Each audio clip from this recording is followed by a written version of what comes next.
Makes me laugh so hard. All right, I think we are going live here in a sec. It should just pop in. I'm gonna check my streaming, and Okay. then I'll let you know here if it's actually working. Um, Looks like we're sort of live. Let's see.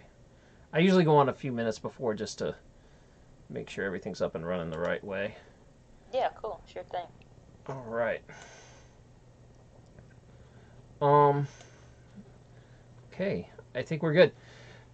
And I don't know if it's going or not. Podcast has begun. Are you sure? Yes. Oh, man. Hold on. It just killed my broadcast.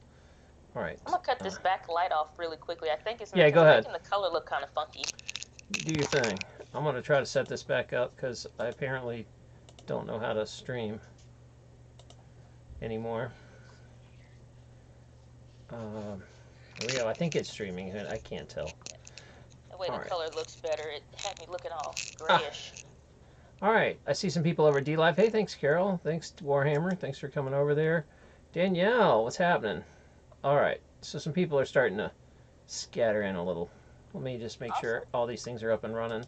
Over on Twitch. I'm not seeing a stream on Twitch. Why is there no stream on Twitch? Why no Twitch? Not getting any love from Twitch here. Oh, yeah, we are. Okay. Just had to refresh it. And lastly, Periscope. What's going downtown?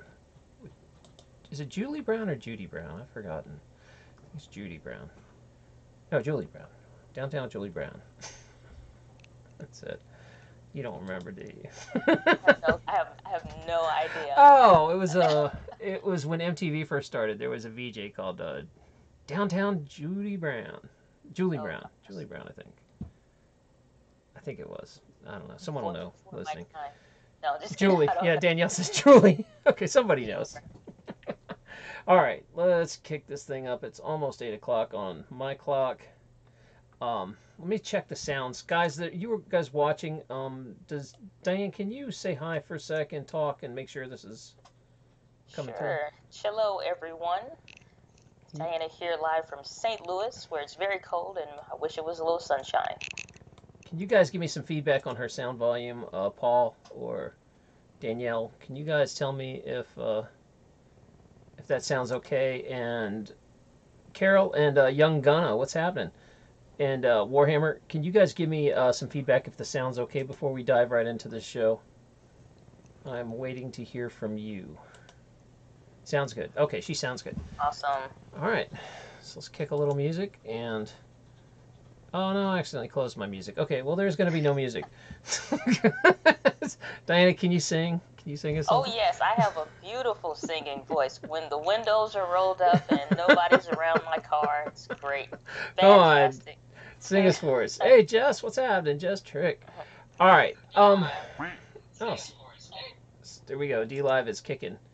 Thank you, Dev Gamer. I appreciate the lemon. Thank you. All right. Give me 1 sec, and we will dive into this, and we will go. I just have to get everything up and rolling, and that takes about 3 to 4 minutes. Oh. Hey, thanks for following me over at D-Live, Dev Gamer. That was the Fonzie cat. He was saying, hey, a little black cat. So when someone follows me, there's like a little black cat that appears. It goes, hey. He sticks a thumb up. I'm trying to see it now so I can keep up with it. So you can find the Fonz on there. He always comes on and sings there for a minute. Okay. Give me 1 more minute here. I can't find what I'm trying to find. Typical. Hello, everyone. I can finally see the chat. I can see Jess, Paul, Danielle. Yeah, I appreciate that. And if any of you guys want to say hi, and if you guys are watching, Vicky or Stray or any of my mods, can you drop Diana's website in there, please? I have it in the description too, but hopefully some of you guys might want to check out her page while we're getting ready here. Okay, I think we're good enough. It's a little after 8, so let's get this thing started. Welcome to the hippest trip on YouTube. I know it's been a long time. Actually, we're not just on YouTube. We're on D-Live and also streaming over at Twitch. So I should just say the hippest trip on the internet. Man, I can't even remember my whole intro. I used to have a whole Soul Train intro that was like, wow, that's terrible. I really should have practiced more. About like, It happens. I know. It happens. You don't have to go any further because we got what you're looking for right here. I know I got that feeling that I'm dealing, and we're grooving along and all that stuff. So I've forgotten how to speak jive. You guys got to help me out, and I'm not good at it anymore. My 70s rocking. So anyway, thanks so much. Let me introduce you to my guest here. This is, you guys probably recognize her if you've seen the show, and I know it's been a long time because I have been disappeared, and I will talk to you about that before we dive into this. But my guest tonight is Diana Gladney. And so Diana, why don't you go ahead and tell people about your channel and everything else? Sure. So everyone, my name is Diana Gladney. I run the YouTube channel Entree Women TV here on YouTube, and I know there's some other people watching from other platforms, but that's my primary stumping ground. So I initially started it with my small business coaching business for women, helping them transform their passion into a business. Now, I recently made some transitions more or less to just focus on not just helping people set their business up, but really start to get visible and get more exposure through online video and content creation. And so it's a lot of video marketing content for small business and home-based business entrepreneurs. So that's what my channel is about, and that's something I'm super passionate about as well. Youngest of 6 children, 21 nieces and nephews, none of my own, thank the Lord, and no complaints with more disposable income, and that's my story. I'm sticking to it. That's it. The dink, the coveted dink. Yeah. And man, I didn't know you had 6 kids. I mean, there were 6 kids in your family. I meant. Oh yeah. I forgot about that. That's right. So, where are you in that lineup? I am number 6. Oh, you are the I'm youngest. the youngest. Complete Yep. young. Oh man. By a lot or a little? Like, is it just a year or two, or are you like 6, 7 years behind them and stuff? Oh no, it's not that big of a gap. Everybody is spaced out between like a year and a half to 2 years, so they were pretty regular as far as the dropping children. Right on, right on. So what we're going to talk about there tonight is the topic of tonight is a little different than I had been. I've mentioned this a few times on shows before, and it is one of these things that, for you guys that don't know, I disappeared because I got a job coaching rugby, and for you guys that didn't know, I have coached rugby on and off for about 25 years, and I played about on and off for 25 years. And I got a job coaching a bunch of college women. And I had not really coached in about 7 or 8 years. The last time I coached were high school girls. And it's changed so much that I don't know how to relate anymore. I feel like a dinosaur out there because I don't know how to relate. I didn't know I was old until I started hanging out with 20-year-olds. And then what happened was... I got this idea, and I was like, their entire life, someone that is probably, what would you say, Diana, maybe 30 and under, probably their whole life has been documented with cell phone videos, cheap camcorders maybe back in the day, and then the rise of social media in the last 10 years, that they have this whole gigantic window of their life that they can go back and look at any time. Now, when I was a kid, video cameras were extremely expensive. We were the only people I knew with one, and we didn't get it until I was around 10 or 11. So my whole childhood, there's like no videos.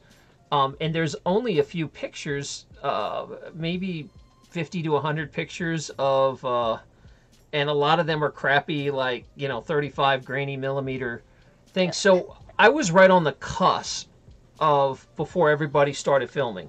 Because in college, in high school and college, we got a lot of videos of us screwing around and playing rugby and stuff like that. But my whole childhood was kind of missed. Now, these days, Diana, you're kind of in the middle generation. I don't know what you are. You're sort of a millennial. You're sort of not. I'm 30, so I'm 30. I just turned 30 this August, so technically I'm a millennial. I'm one of the older millennials. But yeah, so we're starting to get older. It's the like early 20s that are and younger that are considered Gen Z. So yeah, I'm close to it, but not quite. All right, yeah. So you're kind of in between, and I guess I'm interacting with Gen Zs, but But the millennials kind of too. Would you say am I accurate that most of your life is on film somewhere or pictures? Yes, absolutely. So like you could go back and be like, I want to see what my first step looked like, and you could probably find that, or my second So birthday party. they don't have the videos, but they have just endless pictures for whether it's me, my siblings, or anything, my grandparents, aunt, uncles. So, and there are some there are some video footage even from my grandparents. So it was around, not every single thing, because it just wasn't my parents' mojo. But I think if they were probably a little bit different, a little more tech savvy or whatever, then it very well could have been. But picture-wise, yeah, absolutely, it was always a camera around. Yeah. Okay. So you were kind of on that cusp where it was just probably digital cameras were just coming about, and so you were click, click, click, click, but not quite digital video. Right. I would say. Right. But now Generation Z, I think you're probably friends with some Generation Z. Wouldn't you say that probably everything they've done is on video somewhere or another? Everything. Everything. Everything. And this is how much it's changed. I remember The Onion. The Onion's like for you guys that are watching international, The Onion is like a spoof newspaper. And it does fake stories. And The Onion did a story about these kids that were at a party and they didn't know what to do because they only had like 100 views of this one thing happening, of a guy dropping a beer. And it was like a joke back then of, this Onion does a story where they're like zooming in and, showing it from one view and another person's cell phone and another person's iPad. Oh, and it was like a joke, but that was only 6 years ago. And now that's like for real. Like if you do something dumb at a party, it is going to follow you the rest of your life, probably. Yep. I mean, I am so glad that we didn't have cameras. Yes. Too much. They were Right. around, but not too much. It was hard to film back then. But God, man, I don't know how these kids have fun now. Like, especially like worried about a job or a career. And 10 years ago, you're doing keg stands on film and vomiting on someone or whatever. Right. Right. Like, what do they do? So help me out, because you're a little more in touch with that generation. So, like, I have that experience with all the kids when it comes to teen church. And so that's what I teach on Sundays or whatever. And so, like, you realize that you're different than that other generation. But so, like, I graduated high school in 2006, and Facebook was out. MySpace was a thing. You had other social platforms like Black Planet was one I remember hearing about. So they were coming around. So by the time you get into like your first 1 or 2 years of a job or something like that, thankfully by then Facebook had instituted do you want to kind of basically, you don't cancel your account, but you kind of just put it and make it dormant so that you can't be searched or found or anything like that. So when you're looking for a job, you can temporarily turn it off and then you can keep on going. Well, thankfully, that was right about that time, because we would have notes and you'd have statuses and how you're feeling or whatever else, and those early stages of phones. So you had like the Razor flip phone. You're just starting to get that camera on the outside. It's super grainy looking or whatever. Yeah, but it's like still half a megapixel. Yeah. Right, it's still technically video. And so like I remember one playing around in the parking lot with me and my friends, and this pole, if you knocked on it, it would sound like a Dragon Ball Z type effect. And so we made this spoof Dragon Ball Z video that, so that got posted on Facebook and all kinds of stuff. And so it wasn't like, let me film everything, but just having that accessible, and then you can upload it directly or somehow connect it, from your phone to your computer and stuff like that. But it wasn't like out there like that now. So I don't know.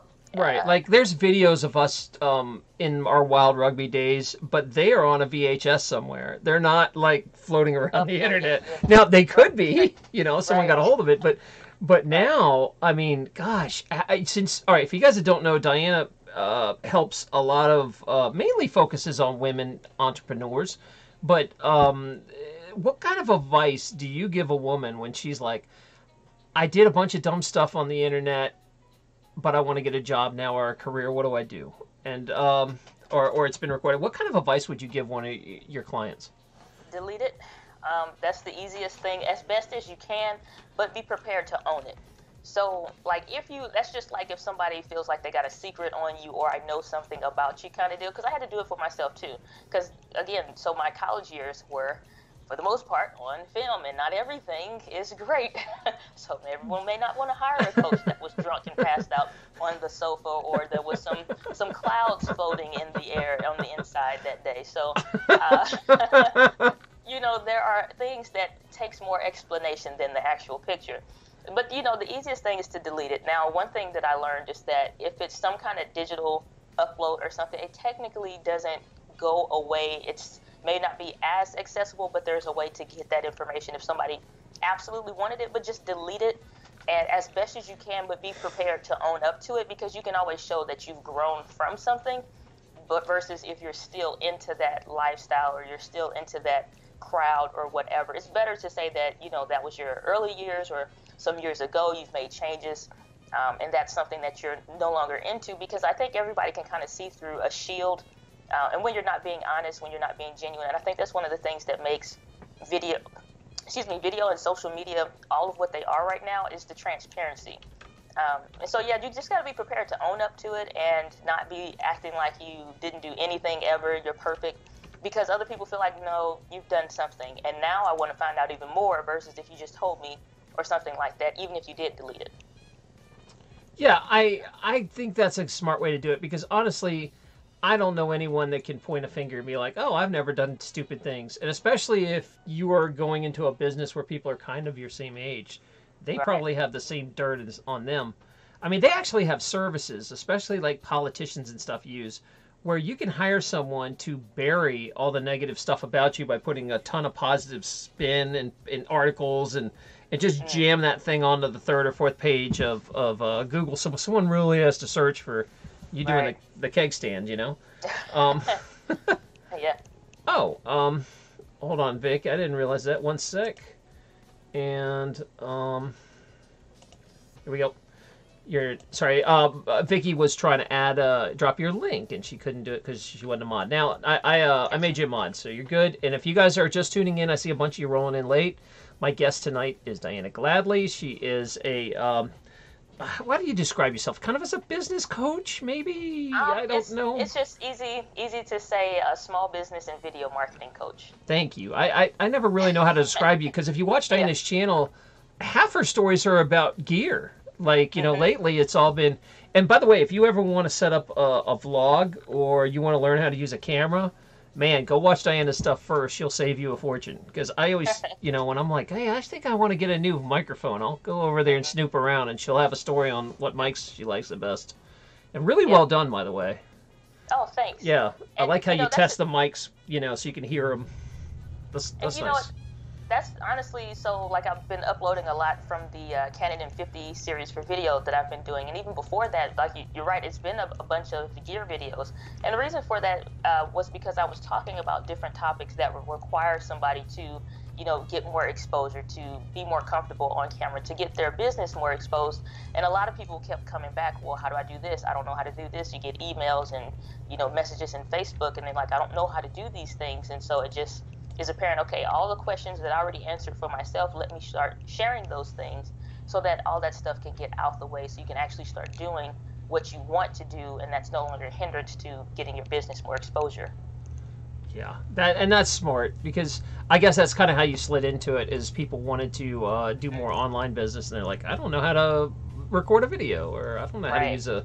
And there is a learning curve. I mean, for me to go to a point, especially back when I started on YouTube, it's almost 10 years, there was a lot. It wasn't like you could just hit a button and it would upload to YouTube. There was this whole production of getting it ready. And if you go back and look at my old videos, they're not so good. Yeah, I think that's everybody. They're not so good. Just don't go back before 2010, maybe. So that's it. And then, so the other topic I want to bring up on this thread is nostalgia dead? And I don't know if nostalgia is quite the right word, but I'm trying to figure out, okay, there are things that happened in my childhood that there are no videos of, there are no pictures, there are only memories. And a few of us might get around and be like, hey, you remember that one time you tried to, I don't know, jump jumped something on a bike and the wheel came off and you know, flew across into the woods. You know, something that we didn't get on film. We didn't record everything we did. Right. And we all laugh about it and think about it, so it's kind of like a warm feeling based on memory, where now someone who's 20, 25, they don't have to do that. They can just go watch the video they recorded of them trying to, you know, jump their bike and smash themselves when they're 10. So what's your opinion on that? I am somebody that is very into it all, so I feel like, again, it's just one of those things where it's like, are we taking away from this by doing it, or are we, adding to it by doing it? And I feel like because you allow somebody to, because when we tell a story, we're telling it from our perspective with our emotions and the things that we got from it, and we tell them the lessons that we think that they should take from it, because all they can go off of is your side of the story, versus if they watched it, if they saw that experience. Just like I always talk about, don't think, like for people that are like, man, you're so great on video, it's like, don't think it was always like this. I have a lot of screw ups. I have a lot of times, like you said, those early videos, they look like trash, or it's just stuff was wrong or something was off about it, and I have my own growing pains. So you can go and watch that and see from your own experience, or see if you even noticed at all, based off of like if the information is weighs heavier than the quality or something like that. So I don't feel like that. I feel like it doesn't take away from the nostalgia of it all. It adds to it, and it gives them their own ability to like see what they want to get out of it. I may get what you're saying that I would get out of it anyway, but maybe there's some other lesson or something that, there's something in it that I can get that I'll draw from my own thoughts and my own experiences thus far. Yeah, so I kind of like it. I'm kind of torn because it's good and bad. Like, there are things in my childhood that I probably misremembered and think, I've thought about it so many times, I probably changed the memory and it's not accurate at all. Like, I got in a fight and, our fight was like us pushing, where I think I like killed somebody and did ninja kicks or something, and, when I'm 5. You think you're better than what you are. and I'm not. And I had a hard awakening because I'm like, coaching these rugby players, and I found these old videos of me in the 90s, and I was like, I was pretty good back then. And I put it on, I'm like, man, I am not good. And I was like missing tackles left and right. Yeah. And it's like, man, I guess I'm better in my mind and my memories than I was. So yeah, Miss Mary in the chat, she says, I think our memories can be a bit off based on our own perceptions. However, time can change our perspectives.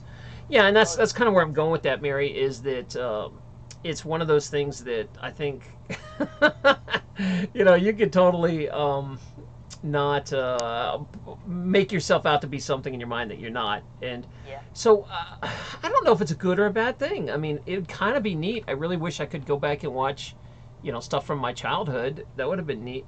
But I also think, I wonder, like you're saying, that the feeling's still there, because you're kind of a crossover. You've got both. You're that rare generation that part of it's filmed and part of it's not.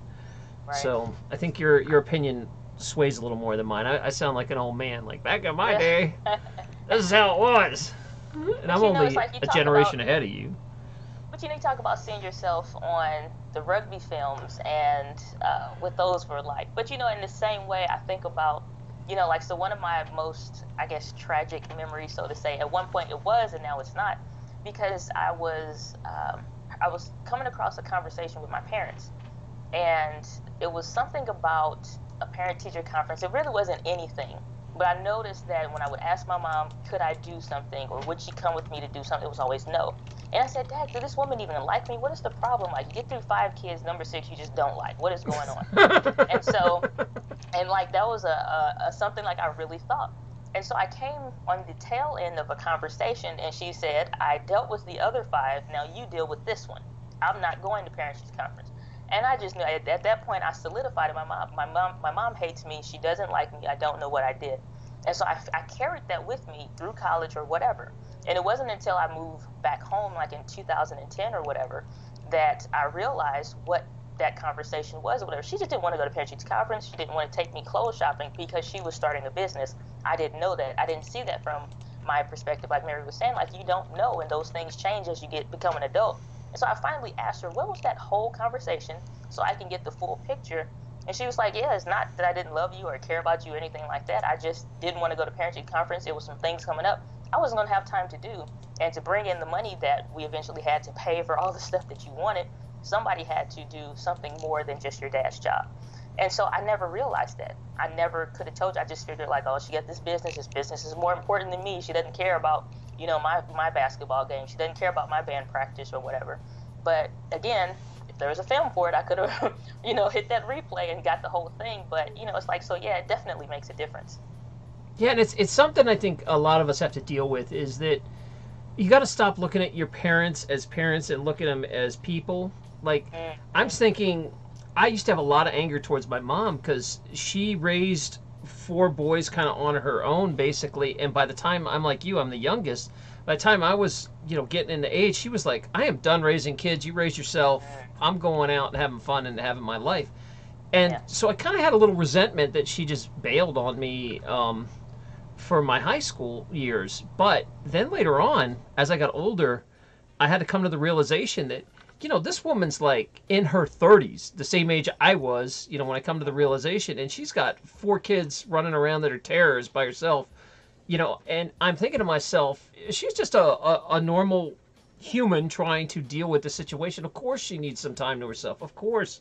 And it let me forgive a lot of that stuff. Right. Like, just looking at them as, stop holding them up as a parent and look at them as a person, a 30-year-old with 4 bad kids running around, Right. So that helped a lot. And I don't know if we're kind of on the same topic here of nostalgia, but I guess it kind of is, because when you think back at how your parents raised you, I don't know anyone I talk to that's like, oh, my parents did a great job. They're always bitter about something. My brother was treated different than me, or my sister got a car and I didn't, or, like some sort of hang up. And then you got to talk to them again in their 30s and their 40s. And you're like, okay, you're the same age now as your parents were, put yourself in their shoes. And it really lets you let go of a lot of that anger and move on. Now I have a great relationship with my mom, but it took like 40 years to get there. It was a lot. I think it still kind of touches on that nostalgia point, because it affects how we remember our memories from then on. Because, like you said, if you got that one sibling that you feel like gets treated better, or you feel like you get treated worse or differently, whatever that difference is, you just remember everything different. If she takes everybody out for ice cream, it's like, well, she let Jason get, chocolate chunk, and I wanted chocolate chunk, now it's a problem. It's just like any little thing just, screws you over in your memory. So it's just like, it kind of like how you remember those memories may matter. Yeah. And now maybe it's documented, Right. Like, maybe that'll help. Because, like, no, you were the Jack Butthead kid that kept clowning in the car. So by the time you got ready to get ice cream, she told you to go sit down. Because now it's like a 10-year-old will have a camera and dance and be annoying and sing in the back seat, and then you watch that 10 years later and you're like, man, I was a annoying little kid. Like, no wonder my mom did this stuff. Yeah. So maybe it will help. Maybe it'll cause a lot of peace later on. That you'll be like, oh, man, I was a jerk as a kid. Yeah.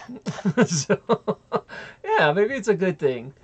I think it is a good thing, but I'm curious. Here's another topic, and you were kind of on the cusp, and some of my viewers are probably going to get this.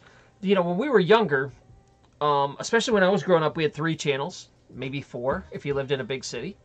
And so everybody watched the same TV shows. Like, I could go to school, and if I missed the A-Team, oh my God, I was not cool that week because I couldn't talk about what happened on the A-Team. Or, if you missed whatever show, there wasn't really VCRs, there wasn't really DVRs. I know it's a weird concept for somebody who's 20 listening, that you just couldn't watch stuff on demand. You had to be somewhere. Now, more of my generation probably felt like I was an 80s, a little bit of a 70s, 80s, and even 90s, that I was in the mix of all that. So, like, I remember where I was when I watched The Last Match. Or I remember what was big in college for me was, oh my God, must-see Thursdays. What was it? Must-see TV Thursday. Must-see TV, yeah. Yeah, where, like, Seinfeld was on and then Friends. And you had to catch it live, because if you missed it, you were screwed. In Melrose Place or whatever. And so there was this understanding. You could pretty much talk to anybody you knew, and everybody was talking about that Seinfeld episode. And there was that normal kind of, a binding moment. Where now there's hundreds of channels, tons of streams, everybody's watching their own, everybody's niched down into something really small. And I wonder if there's too many moments that are shared by everybody anymore. And I don't think I can think of any that, like, I could talk to 10 people and all 10 would know. Like, hey, did you know the space shuttle blew up? 10 people would know that. Where now, I don't think that's true. And so I don't know if there is that kind of bonding that would happen around the country or an event or something on a large scale. What do you think, Diana?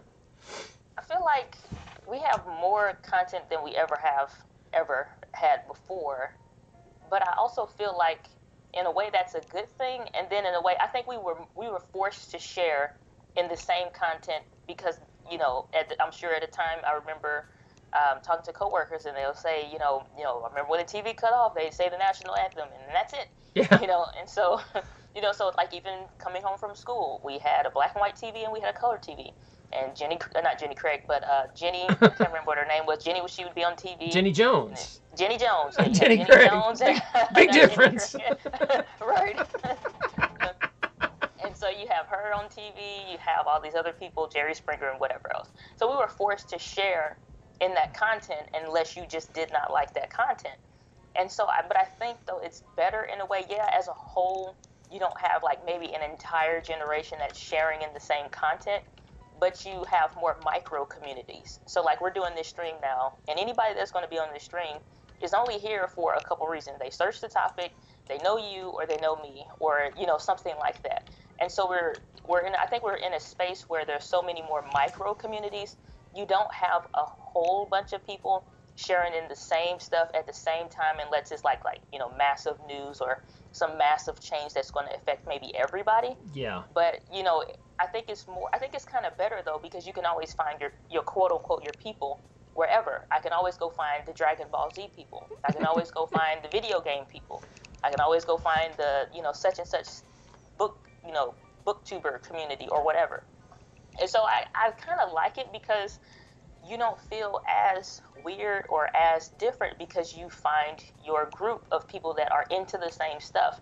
So if you were, when everybody was watching MASH and you were that person that, was that first generation, I want to stay in the basement and play my video games or something like that, then everybody's looking at you weirdo in the basement, versus you now have your community of people that like, yeah, this is coming out and whatever else.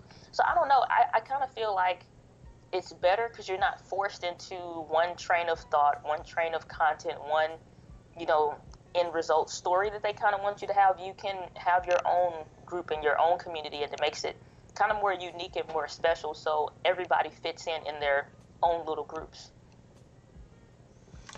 Yeah, I agree. I think that more choices are better. That, obviously you can surround yourself with people who kind of think like you or get what you think, and then and at that point you can kind of cut yourself off, because I ran with like a strong liberty community where everybody I talked to pretty much felt very similar to and so my whole news feed was kind of people that talked the same way, believed the same thing, did the same. And I found myself that this entire community, and you get used to that over the years, that you think, oh, everybody thinks like this. And then you get out of that digital world and you're like, oh, no, people do not think like this. I am still alone here in real life. And so that's an interesting concept, because you can kind of develop your own little safe area in your own little world and live it online, and it's a better reality than real life a lot of times. Then you get a job and you go and like you're the weird dude there, because you believe this and everybody around you online thinks it'd be cool. So I get what you're saying. I'm always going to come down on the side of more choice. I think obviously it's better to have 200 stations than 3, but my point being was as a large-scale thing, I think nostalgia is kind of over, unless something majorly goes viral, I guess. 2 million, 3 million people could see something on Twitter fast. But then they're going to see about 500 other things that day. And it's just gone. So, I don't know, I guess it's just not a shared, a large, mass-scale shared nostalgia. Because now how we remember, or how people in general remember the 60s, the 70s, the 80s, the 90s are going to be very different than how people remember the 2010s, the 2020s, and the 2030s, because I think with all of those, from the 60s up to the 90s maybe, you did share in all those different experiences, where now it's not like a as a whole kind of thing, maybe just how everybody else thinks about them, like the Gen Z and so forth, and whoever will come after them. But it's just like, I think they will miss out on that. It's something good about it, but then it's something like they probably don't care. But I like having that. It's a culture, that I think it's like, along with the nostalgia of it all, it's a culture. Yeah, and I guess it's, I don't know if I hate to say your generation versus my generation, but I think it's like we're kind of becoming the old people that are grouchy now and being like, everything's changed. You're destroying my childhood. Like, I had a conversation with my buddy Carla, and we were talking about how they remade She-Ra on Netflix, and they've like totally made it like a politically correct version now, and it's all super different, and it's not even close to what the real She-Ra was. Like, it's almost insulting, and I'm thinking to myself, and Carla's like, stop screwing my childhood, stop ruining everything I love. Yeah. And I finally had to talk to her, and I was like, hey, they still have the old one. We can go back and we can still watch the old one. And I'm starting to feel like, I'm the old grouchy man that's yelling, hey, get off my grass, Yeah. Carla, she's saying she was just grumpy. No, I love She-Ra. I was pissed that they messed with her. Because, they remade Voltron, and it was really good on Netflix. So I was like, okay, maybe this has a chance, but... So they can reboot a few things, but not so well. And on that note, my generation is so easy to manipulate and market to. Like, if you make any show that revolves around the 80s, or put 80s music in it, people will be like, oh, I love Stranger Things. What a cool show, Right, right. Like, it's such an easy marketing ploy to go nostalgia. And now it's sliding up to the 90s. So now everything's moving out of the 80s nostalgia, and 90s are the new target. So, yeah. I mean, it's like, that's the crazy thing, though, too. It doesn't feel like that long ago for it to be nostalgic, It's like, that's just regular. In my mind, like, that's just regular. That's it. The clothes, maybe, but the regular living and the way things were, it still feels normal, despite all the changes, advances in technology, different TV shows. And the 90s, to me, still feels normal. My Game Boy Color, and playing, the difference between, when my brother had a Game Boy, the traditional Game Boy Classic, and then I get a Game Boy Color, and those different things. You had Star Wars, Episode 1 coming out early times, and, just like all those different, it felt real, and it felt good. I don't know about anything else beyond that. It kind of like, just like I was watching a gaming channel, and they were talking about how they redid, Powerpuff Girls and something else, a couple other different things from like the Cartoon Network type stuff, and they can't get it right, for whatever reason. So yeah, it's just like when you're talking about your show, it's just like, I don't want you to touch any of my old stuff. Just leave it alone. I'll watch the replays and such. To me, all right. So for you guys that don't know, I've got multiple, coals in the fire. But one of the things I'm trying to do right now is sell a screenplay. So this summer I locked myself in and I started writing again. And for you guys that don't know, I was a novelist for many years, and I never wrote a screenplay. So I decided, okay, I'm going to try to write something and sell it. And to me, there's like a gazillion ideas out there. Why do you have to take She-Ra and reboot her and be like, oh, this is the new She-Ra? Why couldn't you just be like, okay, this girl's name is, Hera instead of She-Ra, or something cool, and just come up with a whole new storyline. Why mess with it? Or take She-Ra's world and make a new character. Like take Star Wars and just make a whole new thing. Don't try to tie it into the old stuff. And so I don't. It's just such. I mean, I understand it's an easy money grab by slapping She-Ra on something. We'll go take our kids to see it. But gosh, it's just so disappointing that it's like, be original, It's Yeah, not that just hard do to write something. original stuff. Exactly. Just do something completely different. Leave the good stuff where it left off when it was good. you know, and it's like I feel the same kind of way about when who's that M Night Shyamalan? He did Avatar. That was like the series Oh, that was on. That was at Nickelodeon. Oh gosh, I just like just sit okay. down, sir. Please. Great It's just cartoon. like For you guys who never seen it, yeah. Avatar is like an epic cartoon that builds every show on each other, and it Mhm. it is very much for adults. Like you can sit and enjoy it, even though the characters are kids. And then M Night Shyamalan does this remake, right? So go ahead. Yeah, so like, and that's the thing, like everything, like you are anticipating the next thing. You are waiting, like you feel it when this happens, or what I'm saying, when Aang is having these challenges and all kinds of stuff. But then you hear about the movie coming out. Okay, it's like, okay, now this is a touchy subject. Are you going to do it right, or are you going to do it wrong? Because if you're going to mess it up, don't do it. But we all knew when we saw who was going to be playing who that it wasn't worth watching, and it turned out not to be worth watching. But yeah, so he makes the movie because his family got excited about the cartoon and they wanted to make a Like movie. his kids, yeah. Yeah, and it's just like, well, you're not honoring this whole community around Avatar and people that like stuff like it. And like one of my other favorite TV shows that was used to come on Cartoon Network is called Inuyasha, and it's just like leave stuff where it's at, or let the real creators come up with the real storyline, or to keep honoring what it was, or just leave it alone. So it's like M Night Shyamalan, he did that, and I was just like, just don't touch nothing It's else. tough. Like, can you think of a cartoon that was made into a decent movie? As a kid, I liked the first Power Rangers movie, and I like I That's like dating you right there. Go ahead. Mortal Kombat, the first one. Really? Really? You like Yeah, the movie? the movie. I remember Yeah. we liked the soundtrack. We played it in college. Oh yeah, yeah, definitely. Dun, dun, dun, dun. It was all like a Yep. techno soundtrack.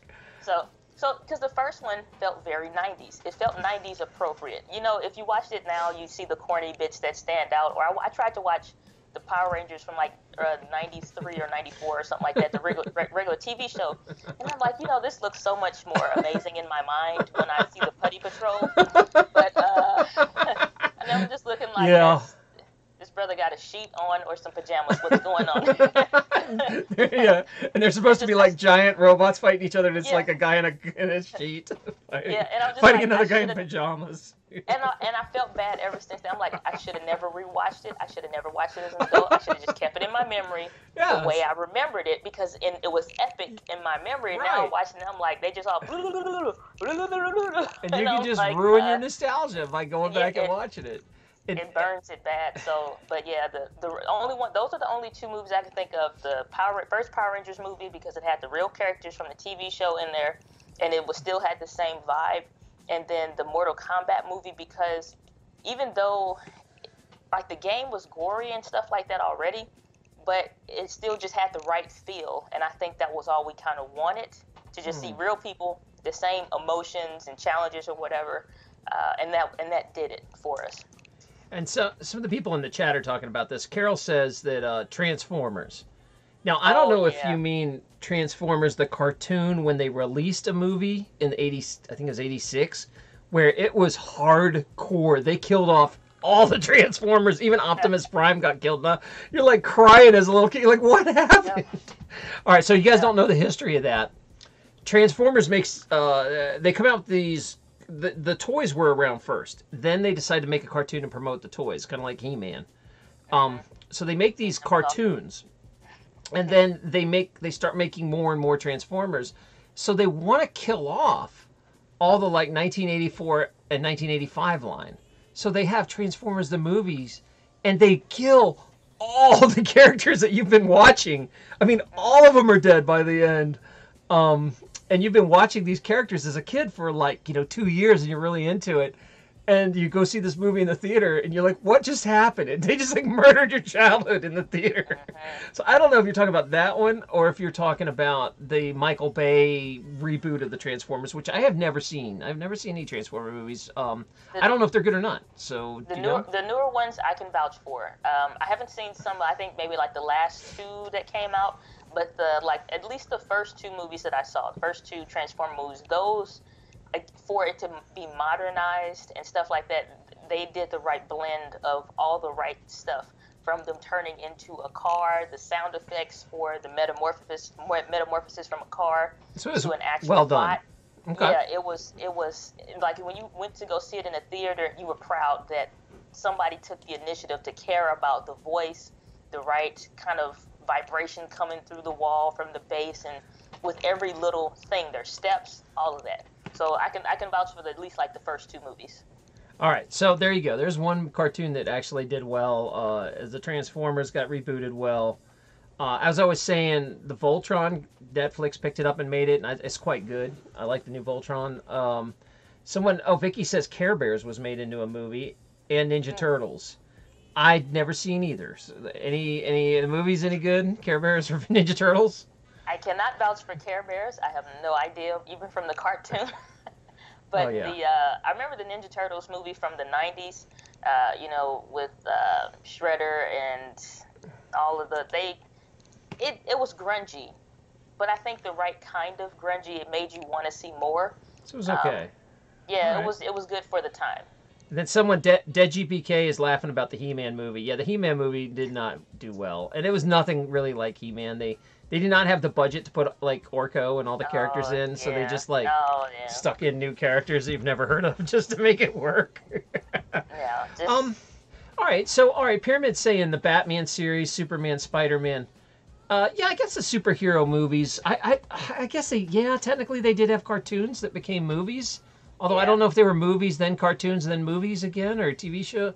Like, it's a big mix of the superhero stuff. And there was lots of bad Spider-Mans and stuff, They were not all good. Yeah, I have not seen a Spider-Man movie that I like. It was somebody was corny. Even if you had a good character or a good role in one of them, somebody always was corny and it threw it off completely, or they should have never been in the movie to begin with, like X-Men. I love X-Men. I'm wearing my Marvel Universe shirt right now. I just wish that, Halle Berry never played Storms. I feel like she got beat up too much. The Wolverine character, he did fantastic. It's like you'll see certain elements and stuff like that. But Batman, 90s Batman, yes. Batman Forever, yes. I can't vouch for any of the later Superman movies, but the newer ones were okay, I guess. Yeah. So I guess you can take the old nostalgia and reboot and do a decent job.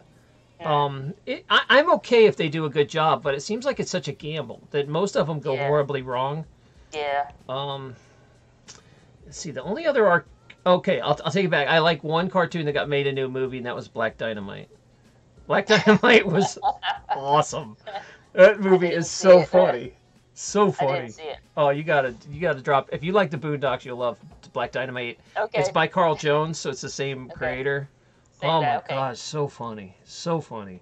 They purposely make it like a terrible, cheap-looking blaxploitation film in the 70s, and Black Dynamite's so good. It is such a funny movie. I'll check it out. Yeah. All right, so that's the last one I can think of that I actually liked. Wow, with this conversation just kind of went to to nostalgia, exactly. So I will say this is kind of a good example because we think some stuff's really good, and then there were many cartoons from my childhood like Thundar the Barbarian or Dark Star, which just dropped off the planet for 25, 30 years. And now I'll go back and watch it, and I'm like, this is terrible. Why did I like this show? I thought Thundar was so cool, and now I watch it, I'm like, man, this is really cheap looking. Yeah. And I was like, I think I ruined it by going back and watching it. Yep. That's how I felt about the Power Rangers movie. I was like, when I saw Netflix had it, I'm like, oh yeah, bingeable moment right now about to happen. Then I got about 10 seconds into the first, and I was just like, Gordon, you look like the man in the closet. It's so cheap, right? Like everything's so cheap. I'm just like, whoa. But I guess the thing that, like, the feeling behind it is more than just the feeling, because you do have to draw on the emotions and bring back up those emotions like the Transformer movies did. And somebody was talking about in the comments, Wesley Snipes movie, that was Blade. Like Paul was saying. So, like, you got to get the right emotion in there. But then, too, for the times, like, the technology and the way that it looked probably is why it kind of helped it be better more. So, and now stuff is like way better. We got, cameras that we're streaming now, a Logitech C920, a little web camera, better than what Hitchcock was able to get access to. Yeah. And so, I don't know. I just think it's like, for the times, it alluded to our imagination of what technology could be like. And man, it'd be really cool if we could transport here, which we still can't. But, it's just like it was crazy to imagine stuff being real. I remember watching like Dick Tracy, and like the whole phone on a watch blew my mind. Mm-hmm. Like, I can't wait for if we ever really get, now it's a thing.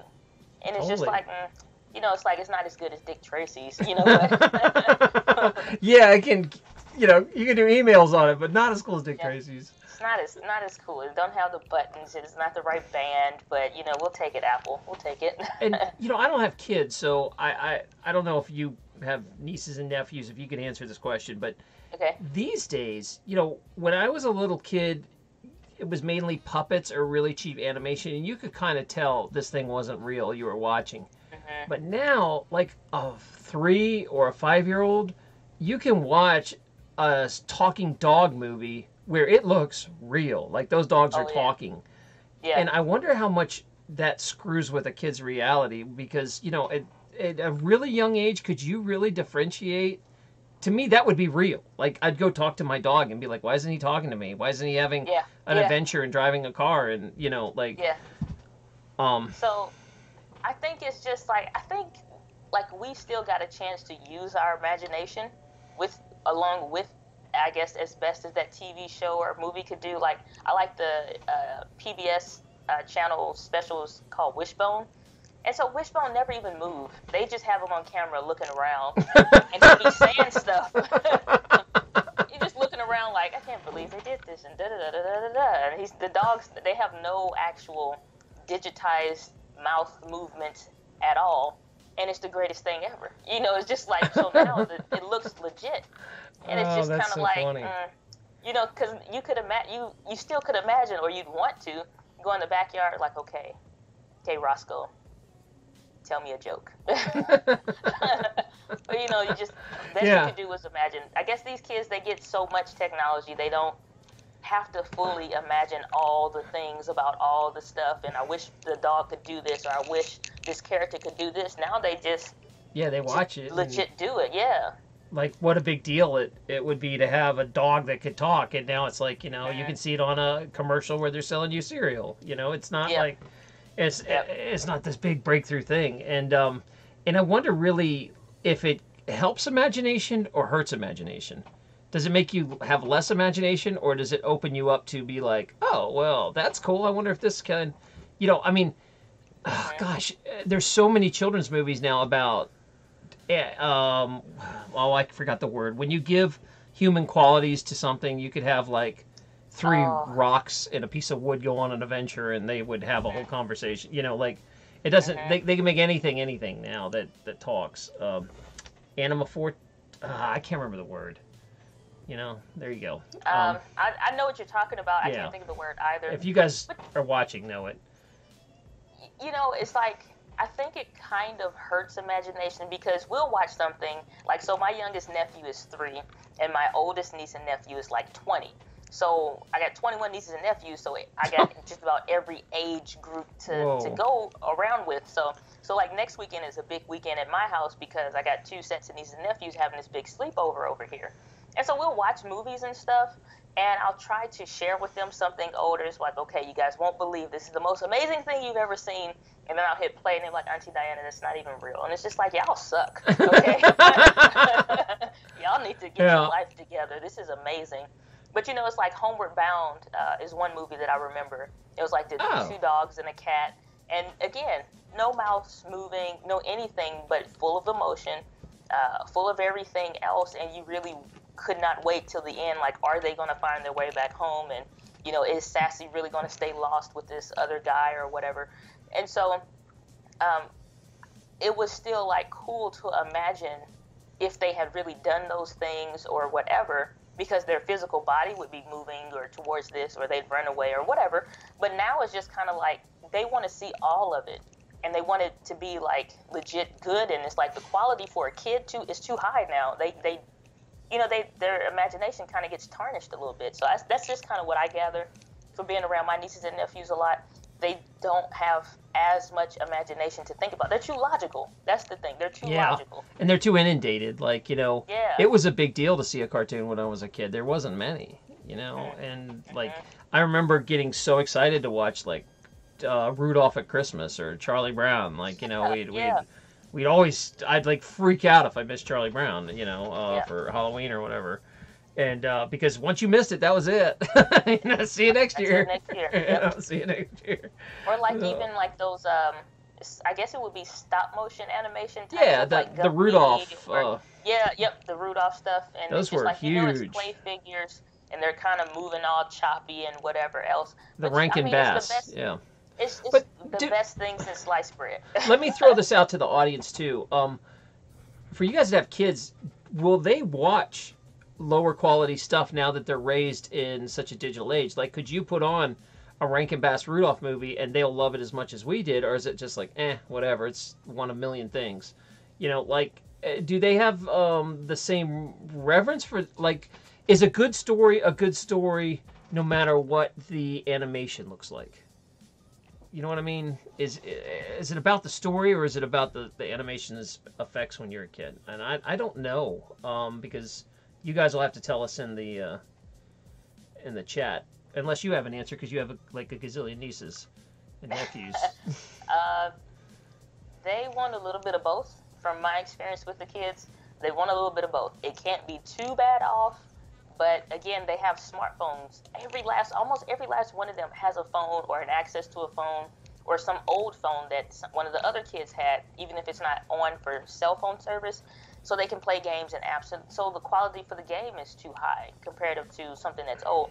But if it's, like for me, I've seen story outweigh technology for some of the stuff, because I'll notice certain things and I wonder if they'll say something about it or complain about it or whatever, and they'll be like, oh, that was pretty good, I really like this part.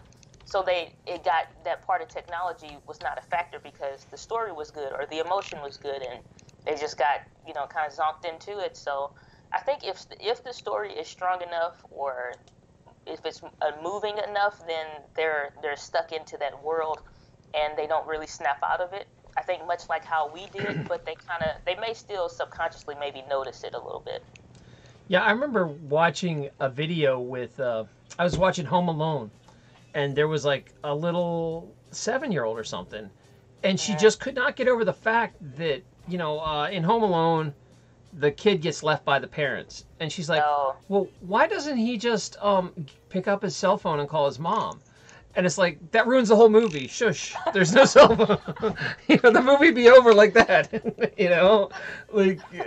She just couldn't get over it. She thought it was dumb because the kid didn't use a cell phone. And it's like, no, these cell phones didn't exist. Gosh. These analytical kids, like, just be quiet, love the movie like we loved it, and imagine, like, oh my gosh, nobody even knows that Kevin is missing. He has to figure this out all by himself.